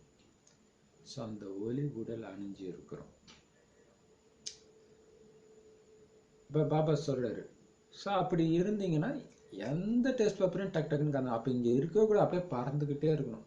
நான் மேலே இருக்கிறேன், சக்தி கொடுத்துட்டு இருக்கிறேன், பாபாவோட இணைஞ்சிருக்கிறேன், மேலே இருந்து பாபாவுடைய ஞானத்தை சிந்தனை பண்ணி ஞான நடனம் ஆடிட்டு இருக்கிறேன். அப்படி எப்பவுமே இருக்கணும். சரி, நீங்க எப்ப நடந்தாலும் சுத்தினாலும் லைட் ஹவுஸ் ஆகுறீங்களோ அப்ப அதான் லைட் ஹவுஸ்னா என்ன அர்த்தம்? ஒளி ரூபத்தை அணிஞ்சிக்கிறீங்களோ, நடந்தாலும் சுத்தினாலும் நான் ஃபரிஸ்தாவா வரேன். 2 நாள் முன்னாடி கூட சொன்னோம் இல்லையா, ஆஸ்திரேலியாவில் எங்கேயோ ஒரு இடத்துல 2 வருஷம் பயிற்சி பண்ணாங்களாம், ஃபரிஸ்தாவாவே நடக்குது. உட்காந்தாலும் நடந்தாலும் ஃபரிஸ்தா இருக்குது. அப்போ பார்த்தீங்கன்னா கார் வேகமாக போகும்போது கூட அவங்க பொறுமையாக நடந்து போய் நோட்டீஸ் கொடுக்குறாங்க. எல்லாம் அப்படியே ஆச்சரியமாக பார்க்குறாங்களாம், எதுவும் மேலேருந்து தான் வந்துச்சோ தேவதை அப்படின்ட்டு. அப்போ இந்த உடம்பு தென்படாது, வேற ஏதோ வேற்று கிரகவாசிகள் வந்தாங்க அப்படின்ற மாதிரி தான் உங்களுக்கு அனுபவம் ஆகும். இந்த சரீரம் தென்படாது. அப்ப எப்ப ஸ்தூல காரியம் செய்ய வேண்டியது இருக்குதோ அப்ப இந்த உடம்புன்ற ட்ரெஸ்ஸை போட்டு செஞ்சுட்டு டக்குன்னு இந்த ஆடையை களைஞ்சிட்டு ஒளி உடலை பறந்து போயிடுங்க. என்ன அர்த்தம்? புத்தினால இந்த உடம்புல இருக்கிற உணர்வு எல்லாமே மேல இருந்து பாப்தாதா எதிரில் இருக்கிற மாதிரி தான் நம்ம ஜுவாலாமுகி ப்ராக்டிஸ் ஃபுல்லாகவே பண்ணுறோம். இப்போ சமீபமாக எல்லாமே ரொம்ப காலமாகவே அதான் பண்ணிட்டு இருக்கிறோம். இப்போ பார்த்தீங்கன்னா அதுதான். அது ஏன் அங்கே பார்த்துட்டு இருக்கோம்னா நம்ம அங்கே தான் இருக்கிறோம். அப்போ அங்கே இருக்கக்கூடிய காரியம் என்ன கொடுப்பாரு? நீங்கள் இந்த உடலை விட்டுட்டு அங்கே போயிட்டீங்க, ஃபரிஸ்தா போயிட்டீங்கன்னா அங்கே என்ன காரியம் கொடுப்பாரு? உங்கள் வீட்டில் இருக்கிற விஷயத்தை சமைக்கிறது இதெல்லாம் கொடுக்க மாட்டார். உலகத்துக்கு சக்தி கொடுத்துக்கிட்டு அந்த ஞான பாயிண்ட்ஸை தாரணையில் கொண்டுட்டு வந்து குழந்தைங்களுக்கு தாரணைப்படுத்துகிற அளவுக்கு வைப்ரேஷனை பரப்பு இதுதானே கொடுப்பாரு. ஸோ அந்த வேலையை செய்யணும். இந்த ஸ்தூல காரியம் முடிச்சோடனே ஆக்சுவலாக ஸ்தூல காரியம் செஞ்சுட்டு இருக்கும்போதே கூட நீங்கள் அதை பண்ணிகிட்டே இருக்கலாம். ஒரு வினாடியில் டக்குன்னு இந்த உடம்புக்குள்ள வந்து தாரணை செஞ்சு காரியத்தை செய்யுங்க, அடுத்த வினாடியை இதிலிருந்து விடுபட்டுடுங்க.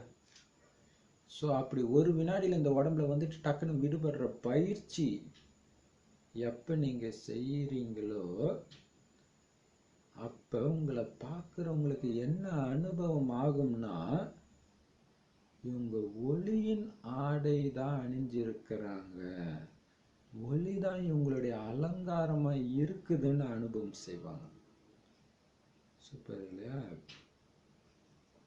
ஒரு வினாடியில் வரணும், ஒரு வினாடியில் இங்கேருந்து ஓடி போயிடணும். எப்படி அந்த பருந்து கொக்கு இதெல்லாம் தண்ணியில் இருக்கிற மீன் அப்படி லபக்குன்னு கவிட்டு போகுது, அதுமாதிரி இந்த உடம்புல வர்றதும் தெரியாது, உடம்பு விட்டு போகிறதும் தெரியாது. உடம்புல டக்குன்னு வந்து அப்படியே பிரவேசமாகி டக்குன்னு காரியத்தை செஞ்சு டக்குன்னு ஓடி போயிடணும். அப்போ பார்க்குறவங்களுக்கு இந்த உடம்பே ஞாபகம் இருக்கும், ஏதோ ஒரு தேவதை கிட்ட பேசுகிற மாதிரி இருக்கும். அவர் சுத்தமாக மாறிட்டார், பழைய மாதிரி இல்லை, அப்படி அனுபவம் செய்வாங்க. சில உடம்புனே அனுபவம் பண்ண மாட்டான், ஏதோ ஒரு அப்போ அந்த வைப்ரேஷன் எல்லாமே அப்படி இருக்கும்.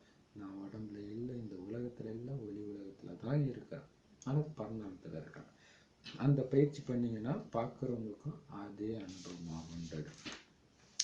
போன வாரம் கூட இதே சம்மந்தமாக ஒன்று சொன்னார் பார்த்தீங்களா? கண்ணாடி தெளிவாக இருந்துச்சுன்னா பார்க்குறவங்க எதிர நிற்கிறவங்களுடைய காட்சி தெளிவாக தெரியும். அது மாதிரி நீங்கள் சக்திசாலியாக இருந்தீங்கன்னா எதிர இருக்கிறவங்களுக்கு அவங்களுடைய உடலை ஒரு வினாடியில் மறந்து அவங்களுடைய ஆத்ம உணர்வு தெரியும், ஆத்ம உணர்வில் இருப்பாங்க, தான் ஆத்மான்றதை உணர்வாங்க.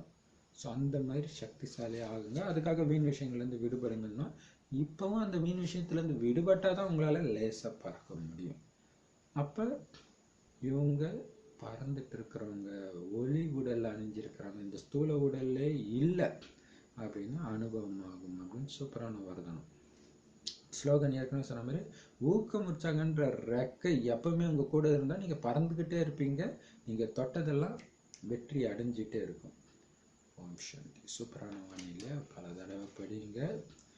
இப்போ அடுத்த ஜுவாலாமுகி ப்ராக்டிஸில் வர 17 பாயிண்ட்ஸ் சொல்கிறேன்.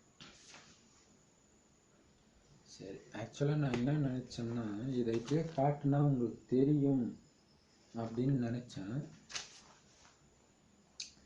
ஆனால் இப்போ தான் தெரியுது அது தலைகீழே தெரியுதுன்னு பாருங்க இல்லையா? அதனால ஏன்னா இது ஃப்ரண்ட் கேமராவில் எடுக்கிறதுனால இப்படி தெரியும் போல இருக்குது.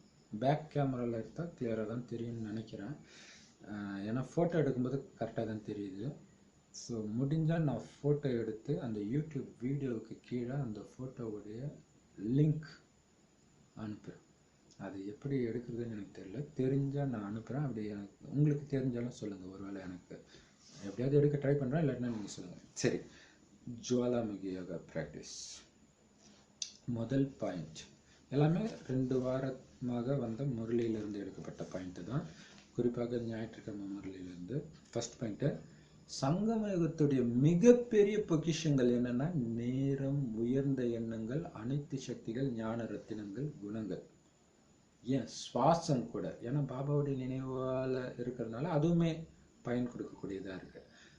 இந்த பொக்கிஷங்கள் அனைத்தையும் ஏக்னாமி மற்றும் எக்கனாமியாக அந்த நிலையிலேருந்து சேமிக்கிறேன். ஏக்னாமினா ஒருவருடைய நினைவு, எக்கனாமினா சிக்கனமா, எக்கனாமிக்கல் சொல்லுவாங்க இல்லையா? அப்படின்னா என்ன அர்த்தம்? நேரத்தை ஒரு வினாடி கூட வீணாக்க மாட்டேன், எல்லாத்தையும் சிக்கணும், கஞ்சத்தனமாக இருக்கணும். ஏன்னா சங்கமயுகத்துடைய அந்த நேரம் அதுக்கு தான் பயன்படுத்தணும் இல்லையா? ஸோ அப்படி இதை சேமிக்கிறதுக்கு விதி இருக்குது. உங்களது எண்ணங்கள் கூட வீணான விஷயங்கள்லாம் சிந்திச்சிங்கன்னா தெய்வீக குணங்கள் வெளிப்படாது. ஏன்னா ஆத்மா தன்னுடைய சக்தியை இழந்துடுது, மீண்டும் விகாரத்தில் மாட்டிக்குவீங்க. அதனால் இதை சேமிக்கிறதுக்கான விதி என்னன்னா ஒவ்வொரு வினாடியும் 3 புள்ளி வச்சுக்கிட்டே இருக்கணும். ஆத்மா புள்ளி, பரமாத்மா புள்ளி, வீணான விஷயங்களுக்கு முற்றுப்புள்ளி. வீணான எண்ணங்களுக்கு முற்றுப்புள்ளி.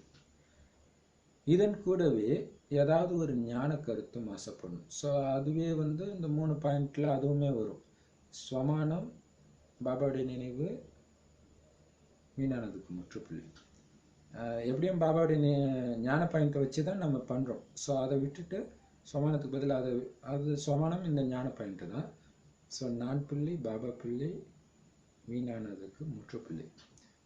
எப்பவுமே நீங்கள் ஒவ்வொரு வார்த்தையுமே பேசும்போது, இப்போ கூட ஒவ்வொரு வார்த்தையும் பேசும்போது நினைக்கும்போது கூட நான் புள்ளி, பாபா புள்ளி, வீணானதுக்கு முற்றுப்புள்ளி, அதை அடிக்கடி சொல்லிக்கிட்டே இருங்க. இதில் தான் எல்லாமே இருக்குது. எந்த அளவுக்கு முற்றுப்புள்ளி வைக்கிறீங்களோ அந்த அளவுக்கு சேமிப்பாயிட்டே இருக்குது. ஸோ அந்த முற்றுப்புள்ளி, பாபா புள்ளி, நான் புள்ளி, இதையெல்லாம் மனசில் பாருங்கள். வீண் விஷயம் ஏதாவது இருந்துச்சுன்னா அது அங்கே ஒரு புள்ளியை வச்சு அதை எரிச்சிடுங்க.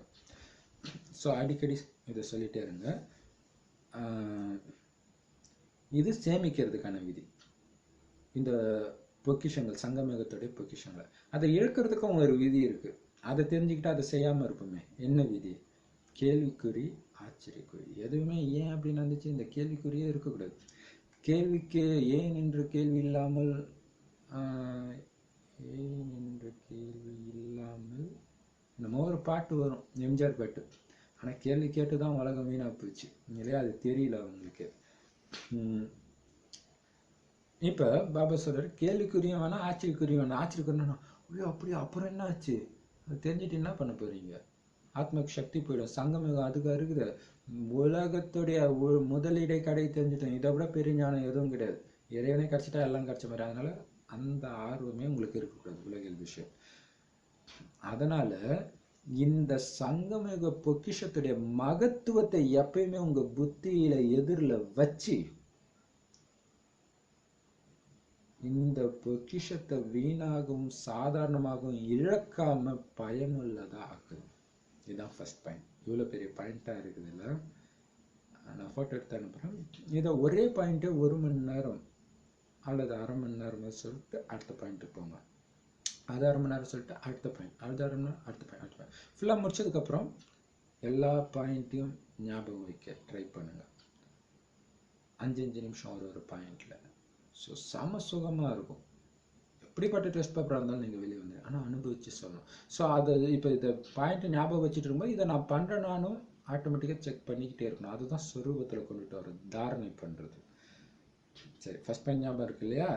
சங்கமேகத்துடைய மிக உயர்ந்த பொக்கிஷம் இந்த ஞானம், சக்தி, குணம். ஸோ இதையெல்லாம் சேமிக்கிறதுக்கு ஒருவரின் நினைவுல இருந்து சிக்கனமாக இருந்து சேமிக்கணும். எந்த விதியின் மூலமாக? 3 புள்ளி வைக்கிறது மூலமாக. நான் புள்ளி, பாபா புள்ளி, வீணானதுக்கு முற்றுப்புள்ளி. இழக்கிறதுக்கான விதி ஆச்சரியக்குறி, கேள்விக்குறி. ஸோ இந்த பொக்கிஷங்களின் மகத்துவத்தை எதிரில் வச்சு இந்த பொக்கிஷங்களை வீணாக சாதாரணமாக பயன்படுத்தாமல் பயனுள்ளதாக சேமிப்பு கணக்கில் சேமிங்க. 2வது பாயிண்ட், ஒரு தந்தையை தவிர வேற எந்த நினைவும் வர வேண்டாம்.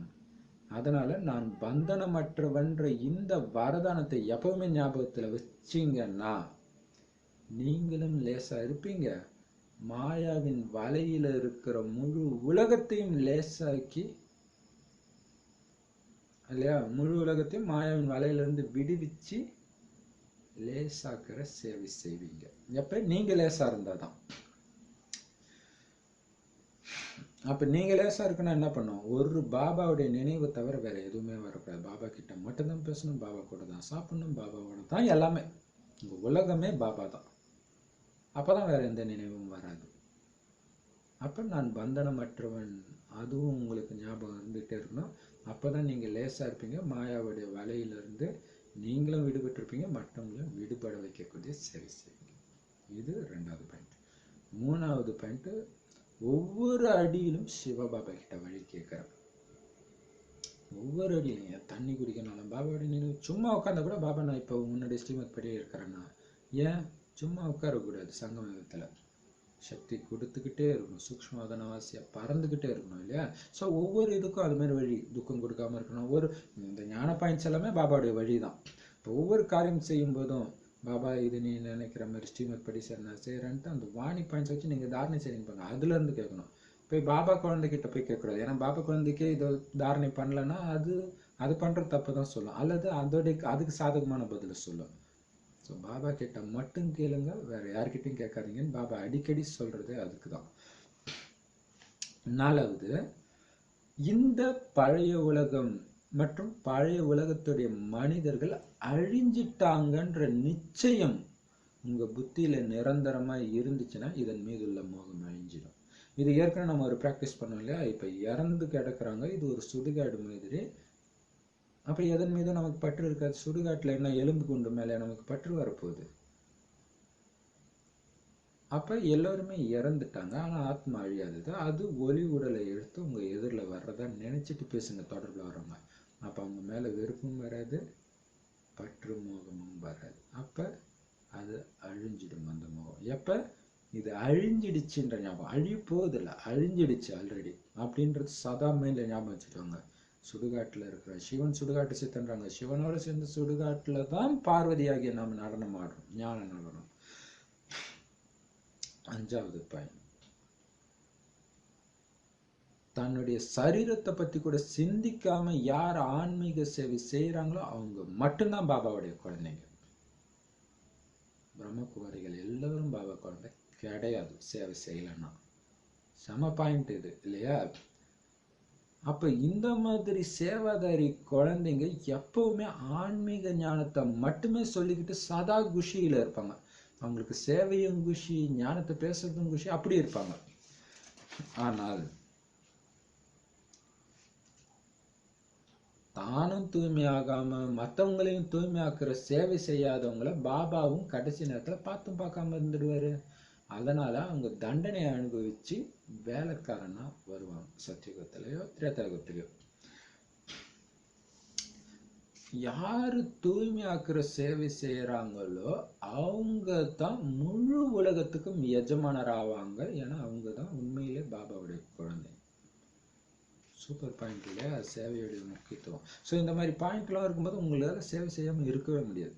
ஸோ அதுக்கு தான். அடுத்தது, இது ஆக்சுவலாக 2 நாள் முன்னாடி வந்தவானே தான். அடுத்தது பாயிண்ட், 6வது பாயிண்ட்டு, காமத்தின் அடி விழும் பொழுது முற்றிலுமாக அழிஞ்சு போயிடுறாங்க. எலும்பு சுக்குநூறா உடஞ்சிடுது. கஷ்டப்பட்டு சேமித்த வருமானம் எல்லாமே ஒரு வினாடியில் அழிஞ்சு போயிடுது. இது ஆத்மாவின் தற்கொலை. எனவே காமத்துடைய லேசான போதை கூட உங்களுக்கு இருக்கக்கூடாது இல்லையா? சரி, ஆக்சுவலாக இந்த ஃபோட்டோவை யூடியூப்ல கமெண்ட்ஸில் போட முடியுமான்னு எனக்கு தெரியல. ஏன்னா எல்லாமே நான் மொபைலில் பண்ணுறேன். அதில்னா பண்ண முடியும், கம்ப்யூட்டர்னா அது ரிப்பேர்னால பண்ண முடியல. அதனால் ஃபேஸ்புக்கில் போட முடியும்னு நினைக்கிறேன். அதுவுமே நான் அவ்வளோவா யூஸ் பண்ணுறது இல்லை. ஃபேஸ்புக்கில் போடுறேன். வாட்ஸ்அப்பில் இருக்கிறவங்களுக்கு கவலை இல்லை, ஏன்னா வாட்ஸ்அப்பில் கொடுத்ததுக்கப்புறம் தான் நான் இதை கொடுக்குறேன். சரி, அப்படி நீங்கள் உங்களுக்கு வாட்ஸ்அப் வேணும் அப்படின்னா, குரூப் தேவையில்லை, எனக்கு இந்த ப்ராக்டிஸ் மட்டும் வேணும் அப்படின்னா சொல்லுங்கள். ப்ராக்டிஸ்க்குன்னு மட்டுமே தனி குரூப் வைக்கலாம் இல்லையா? வெறும் ஜுவாலாமுகி யோகா ப்ராக்டிஸ், வேறு எந்த பேச்சுமே அங்கே இருக்கக்கூடாது. அப்படி விருப்பம் உள்ளவங்க கொடுங்க. ஏன்னா ஜுவாலாமுகி யோகா ப்ராக்டிஸ்க்காக தான் ஒரு குரூப் ஆரம்பித்தோம். ஆனால் அது நிறைய விஷயங்கள் வந்துருச்சு, இனிமேல் கண்ட்ரோல் பண்ண முடியாது.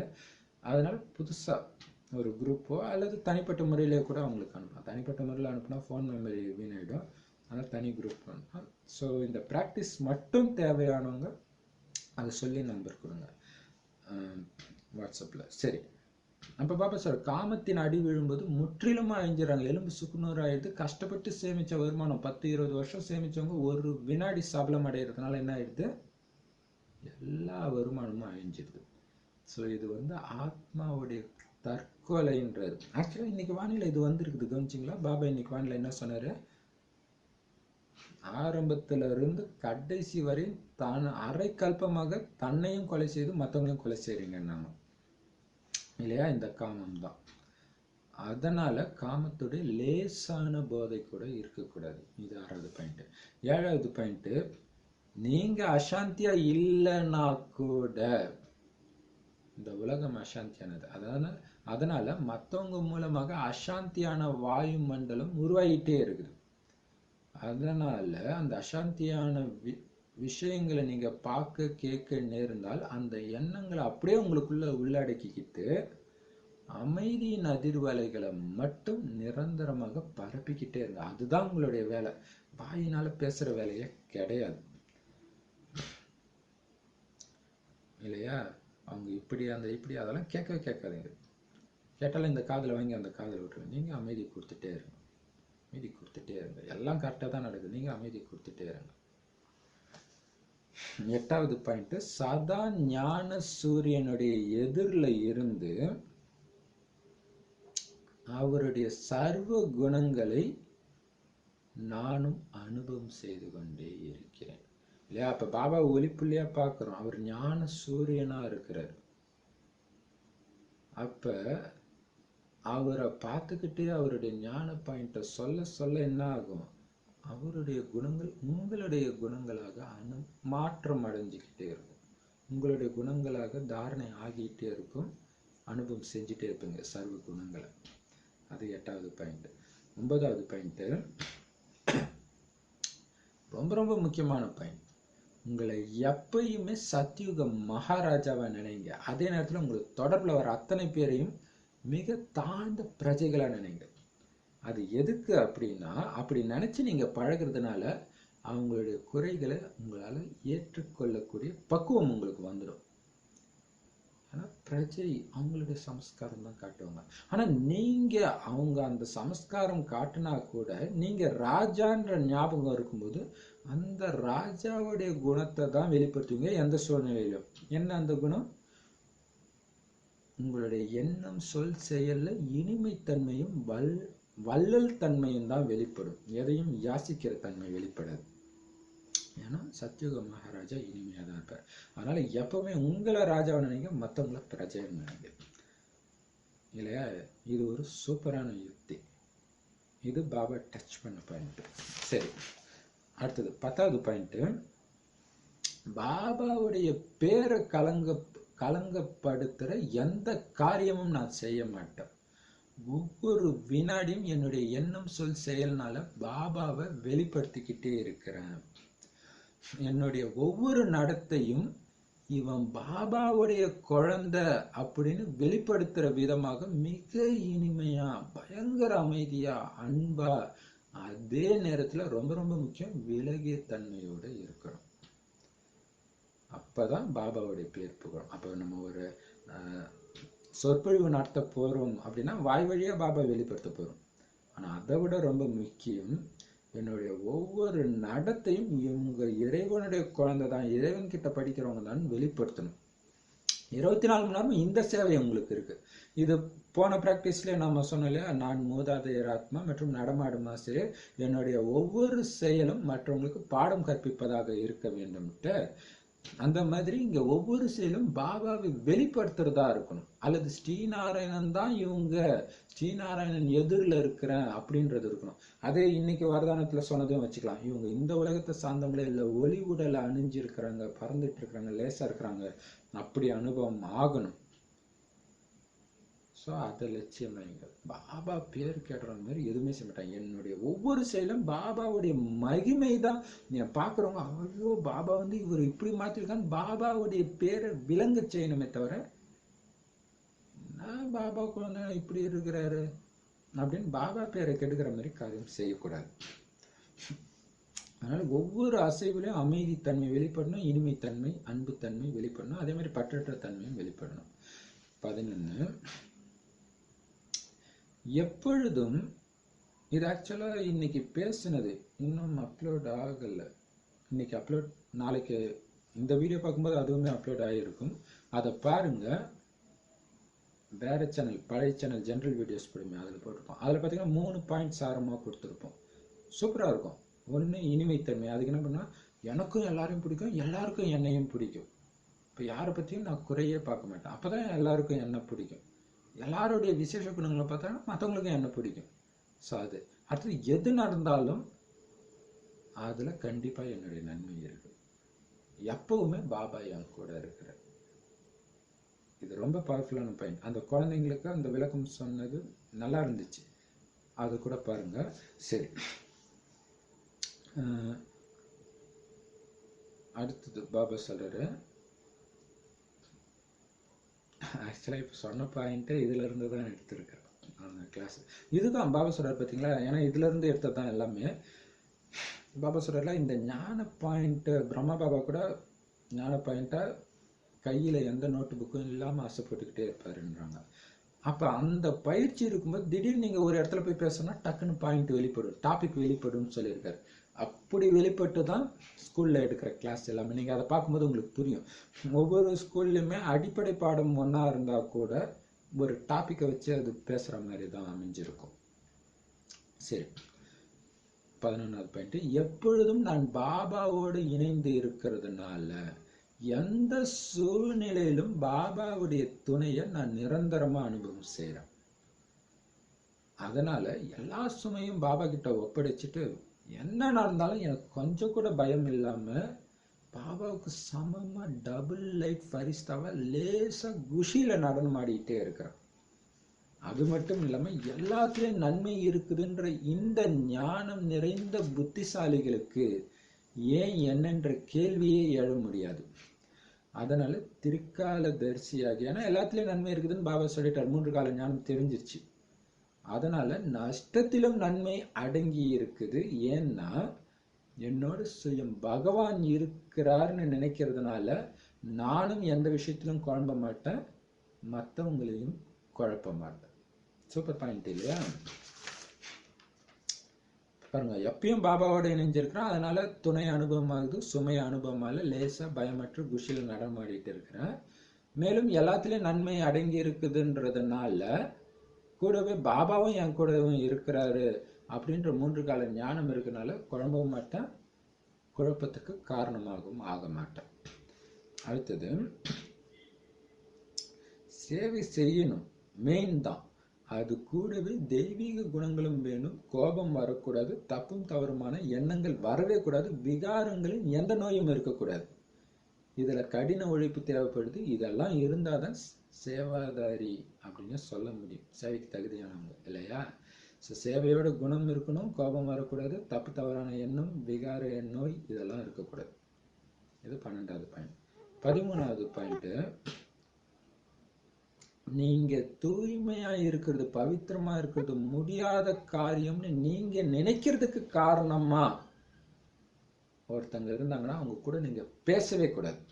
அது உங்களை விகாரத்துல விழ வைக்கிறவங்களா இருந்தாலும் சரி, அது முடியவே முடியாதுன்னு ஒருத்தவங்க சொன்னாலும் சரி, அங்கிருந்து ஓடிடுங்க. அவங்களுக்கும் உங்களுக்கும் எந்த தொடர்பும் இருக்கக்கூடாது. அவ்வளவுதான், முடிஞ்சு போச்சு. அது கலியுகவாசி, அவங்களுக்கு நமக்கு என்ன சம்பந்தம் இல்லையா? பேசவே கூடாது, இல்லைன்னா சங்க தோஷம் மாட்டிக்குவீங்க. 14வது பாயிண்ட், என் எதிரில் வருபவர்களை தேகத்தை மறந்து ஆத்ம ரூபத்துல நிலைக்க வைக்கிற அளவுக்கு நான் சக்திசாலியா இருக்கணும். அப்படி சக்திசாலியா ஆவறதுக்கு நான் என்ன பண்ணணும்னா, வீண் எண்ணங்களை, எல்லா வீண் எண்ணங்களையும் உள்ளடக்கி, வெளி விஷயங்கள் என்ன வேணாலும் நடக்கட்டும், அதுல கொஞ்சம் கூட கவனத்தை செலுத்தாம எப்பவுமே உள்நோக்கு முகத்துல இருக்கணும். அப்படி இருந்தாதான் இந்த சக்தி ஸ்வரூபத்துல இருக்க முடியும். அப்பதான் எதிர வரவங்க தன் உடம்பை மறந்து ஆத்ம ரூபத்துல நிலைக்க வைக்க முடியும். சரி, அப்படி உள்நோக்கு முகத்துல இருக்குன்னா அது என்ன உள்நோக்கு முகம்னா, எப்பயுமே ஆத்மஸ்வரூபத்துல நிலைச்சு எப்பவுமே பாபாவோட இணைஞ்சு அல்லது பாபாவுக்கு எதிர இருந்து ஞான சிந்தனை செஞ்சுக்கிட்டே இருக்கிறதுக்கு தான் உள்நோக்கு முகம். சக்திகளை கொடுத்துக்கிட்டே இருக்கிறது, ஞான சக்கரம் சுத்தது, இதுலயே கவனம் வைக்கிறது உள்நோக்கு முகம். வெளியில நடக்கிற விஷயத்தெல்லாம் பார்த்துட்டு இருக்கிறது பேரு வெளிநோக்கு முகம். ஸோ வெளிநோக்கு முகம் உங்க சக்தி குடிக்கும், அதுதான் ஆச்சரியக்குறி, கேள்விக்குறி. சக்திகளை சேமிக்கிறதுக்கான விதி முற்றுப்புள்ளி, முற்றுப்புள்ளி வைக்க வைக்க சக்தி வந்துடும். அதுதான் வீண் எண்ணங்களை உள்ளடக்குறீங்க, வெளியே விஷயங்களை கவனத்தை செலுத்தலைன்றது. ஸோ திட்டத்திட்ட அதே பாயிண்ட், ஆனால் வேற ஆங்கிள் இருந்து சொல்லப்பட்டிருக்கு. ஸோ அது நமக்கு நல்லது தானே, ரொம்ப பவர்ஃபுல்லான பாயிண்ட்ஸ் இல்லை ரெண்டுமே. 15வது பாயிண்ட், பாபா அடிக்கடி மலரை பற்றி சொன்னார். நானும் முரளி எடுக்கும் போதெல்லாம் இதை ப்ராக்டிஸில் எடுத்துகிட்டு வரணும்னு சொன்னேன் இல்லையா? சரி, நான் ஆன்மீக ரோஜா மலர். எப்படி மலருடைய நறுமணம் நாலாபுறம் உள்ளவங்களை கவர்ந்து இருக்குதோ அந்த மாதிரி ஆன்மீக ரோஜாவாகிய நான் ஒவ்வொரு வினாடியும் தெய்வீக குணங்கள்ன்ற நறுமணத்தை என்னுடைய எண்ணம் சொல் செயலின் மூலமாக நாலாபுறமும் பரவ செய்கிறேன். இதனால உருவாகிற நறுமணமிக்க சக்தி மிக்க வாயுமண்டலத்துக்குள்ள வரவங்க சொர்க்கத்துக்கே வந்துட்டதா அனுபவம் செய்யணும். அந்த மாதிரி ஒரு மலரா இருக்கும். அப்போ உங்களை ஒரு மலர் போற இடமெல்லாம் வாசனையை வைக்கிற மாதிரி நீங்க போற இடமெல்லாம் இந்த தெய்வீக குணங்கள் அவங்க அனுபவம் செய்யணும்ன்றதுல கவனம் வச்சு தெய்வீக குணத்தை வெளிப்படுத்திட்டே இருங்க. நறுமணமிக்க மலர்கள் தான் வாயிலிருந்து வெளிப்படணுன்றாரு இல்லையா? அர்த்தம் இனிமையான வார்த்தை. அதுதான் என்ன சொல் செயல்னா இனிமைத்தன்மை வெளிப்படணும். 16வது பாயிண்ட், எல்லைக்கு அப்பாற்பட்ட வைராக்கிய உள்ளுணர்வுல எல்லா பற்றையும் வென்று ஒரு பாபாவுடைய நினைவு சொரூபமா மட்டுமே நீங்க இருந்தீங்கன்னா என்ன ஆகும் அப்படின்னா, எந்த ஒரு காட்சி பயங்கரமான டெஸ்ட் பேப்பரா இருந்தாலும் அதை பார்த்தாலும் மனசுல ஒரு சின்ன குழப்பம் கூட ஏற்படாது. ஆடாத அசையாதவரா இருப்பீங்க. அப்ப அனைத்தையும் உள்ளடக்கிற சக்தியின் கம்பீரமும் இருக்கும், இனிமைத்தன்மையும் இருக்கும். ஸோ இந்த கம்பீரமும் இனிமைத்தன்மையும் நிரம்பிய நறுமணமிக்க ஆன்மீக ரோஜா மலராய் இருந்து வாயிலிருந்து மலரைய, அதாவது இனிமையான வார்த்தைகளையே நான் வெளிப்படுத்துறேன். நான் அனைவருக்கும் மிக பிரியமான மிக மிக இனிமையான ஆத்மா.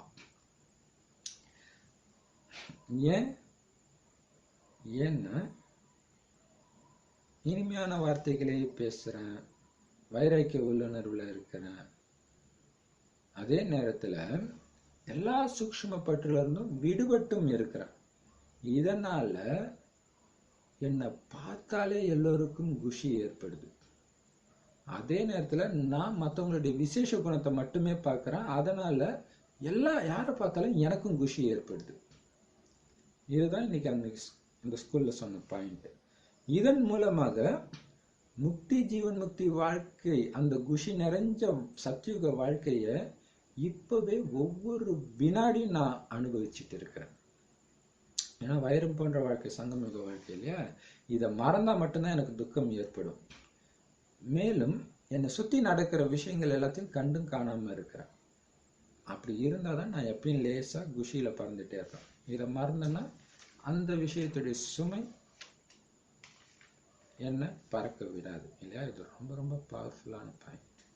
சரி, கொஞ்சம் பெருசாக தான் இருக்குது. சரி, கடைசி பாயிண்ட், சின்ன பாயிண்ட் என்னன்னா,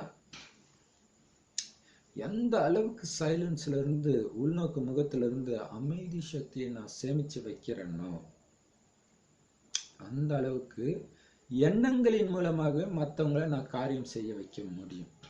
அப்படி செய்ய வைக்கிற இடம் உண்மையிலே சூக்ஷ்ம லோகம் தான். ஸோ அந்த சக்தியை இப்பவே உங்களால பண்ண வைக்க முடியும் இங்கேயே. அப்ப என்ன ஆகும், இந்த சாக்காரத்துல இருந்துகிட்டு சூக்ஷ்மவாதன வாழ்க்கைய, பரிஸ்தா வாழ்க்கைய நான் அனுபவம் செய்கிறேன். அதுக்கு நான் என்ன பண்ணும், அமைதி சக்தி, அமைதி, உள்நோக்கம், ஆத்மா பரமாத்மா ஞான சிந்தனை, இதையே மைண்ட்ல ஓட விடுங்க. அப்போ உங்களுக்கு அந்த சக்தி கிடைக்கும். ஓம் சாந்தி. இதுதான் 17 பாயிண்ட்ஸு. முடிஞ்ச ஃபேஸ்புக்கில் போடுறேன், அப்படி இல்லைன்னா வாட்ஸ்அப், எல்லாருக்கிட்டையுமே ஃபோன் நம்பர் இருக்கும் இல்லையா? ஸோ இந்த ப்ராக்டிஸ் வேணும்னு நினைக்கிறவங்க எனக்கு அனுப்புங்க. இந்த ப்ராக்டிஸுக்குன்னு தனியாக ஒரு குரூப் ஆரம்பிக்கிறேன். தயவுசெய்து அதில் எந்த போஸ்ட்டுமே குட் மார்னிங் ஹாய் எதுவுமே சொல்ல தேவை, இதை மட்டும் பார்த்துக்கிட்டே இருக்கு. ஓம் சாந்தி.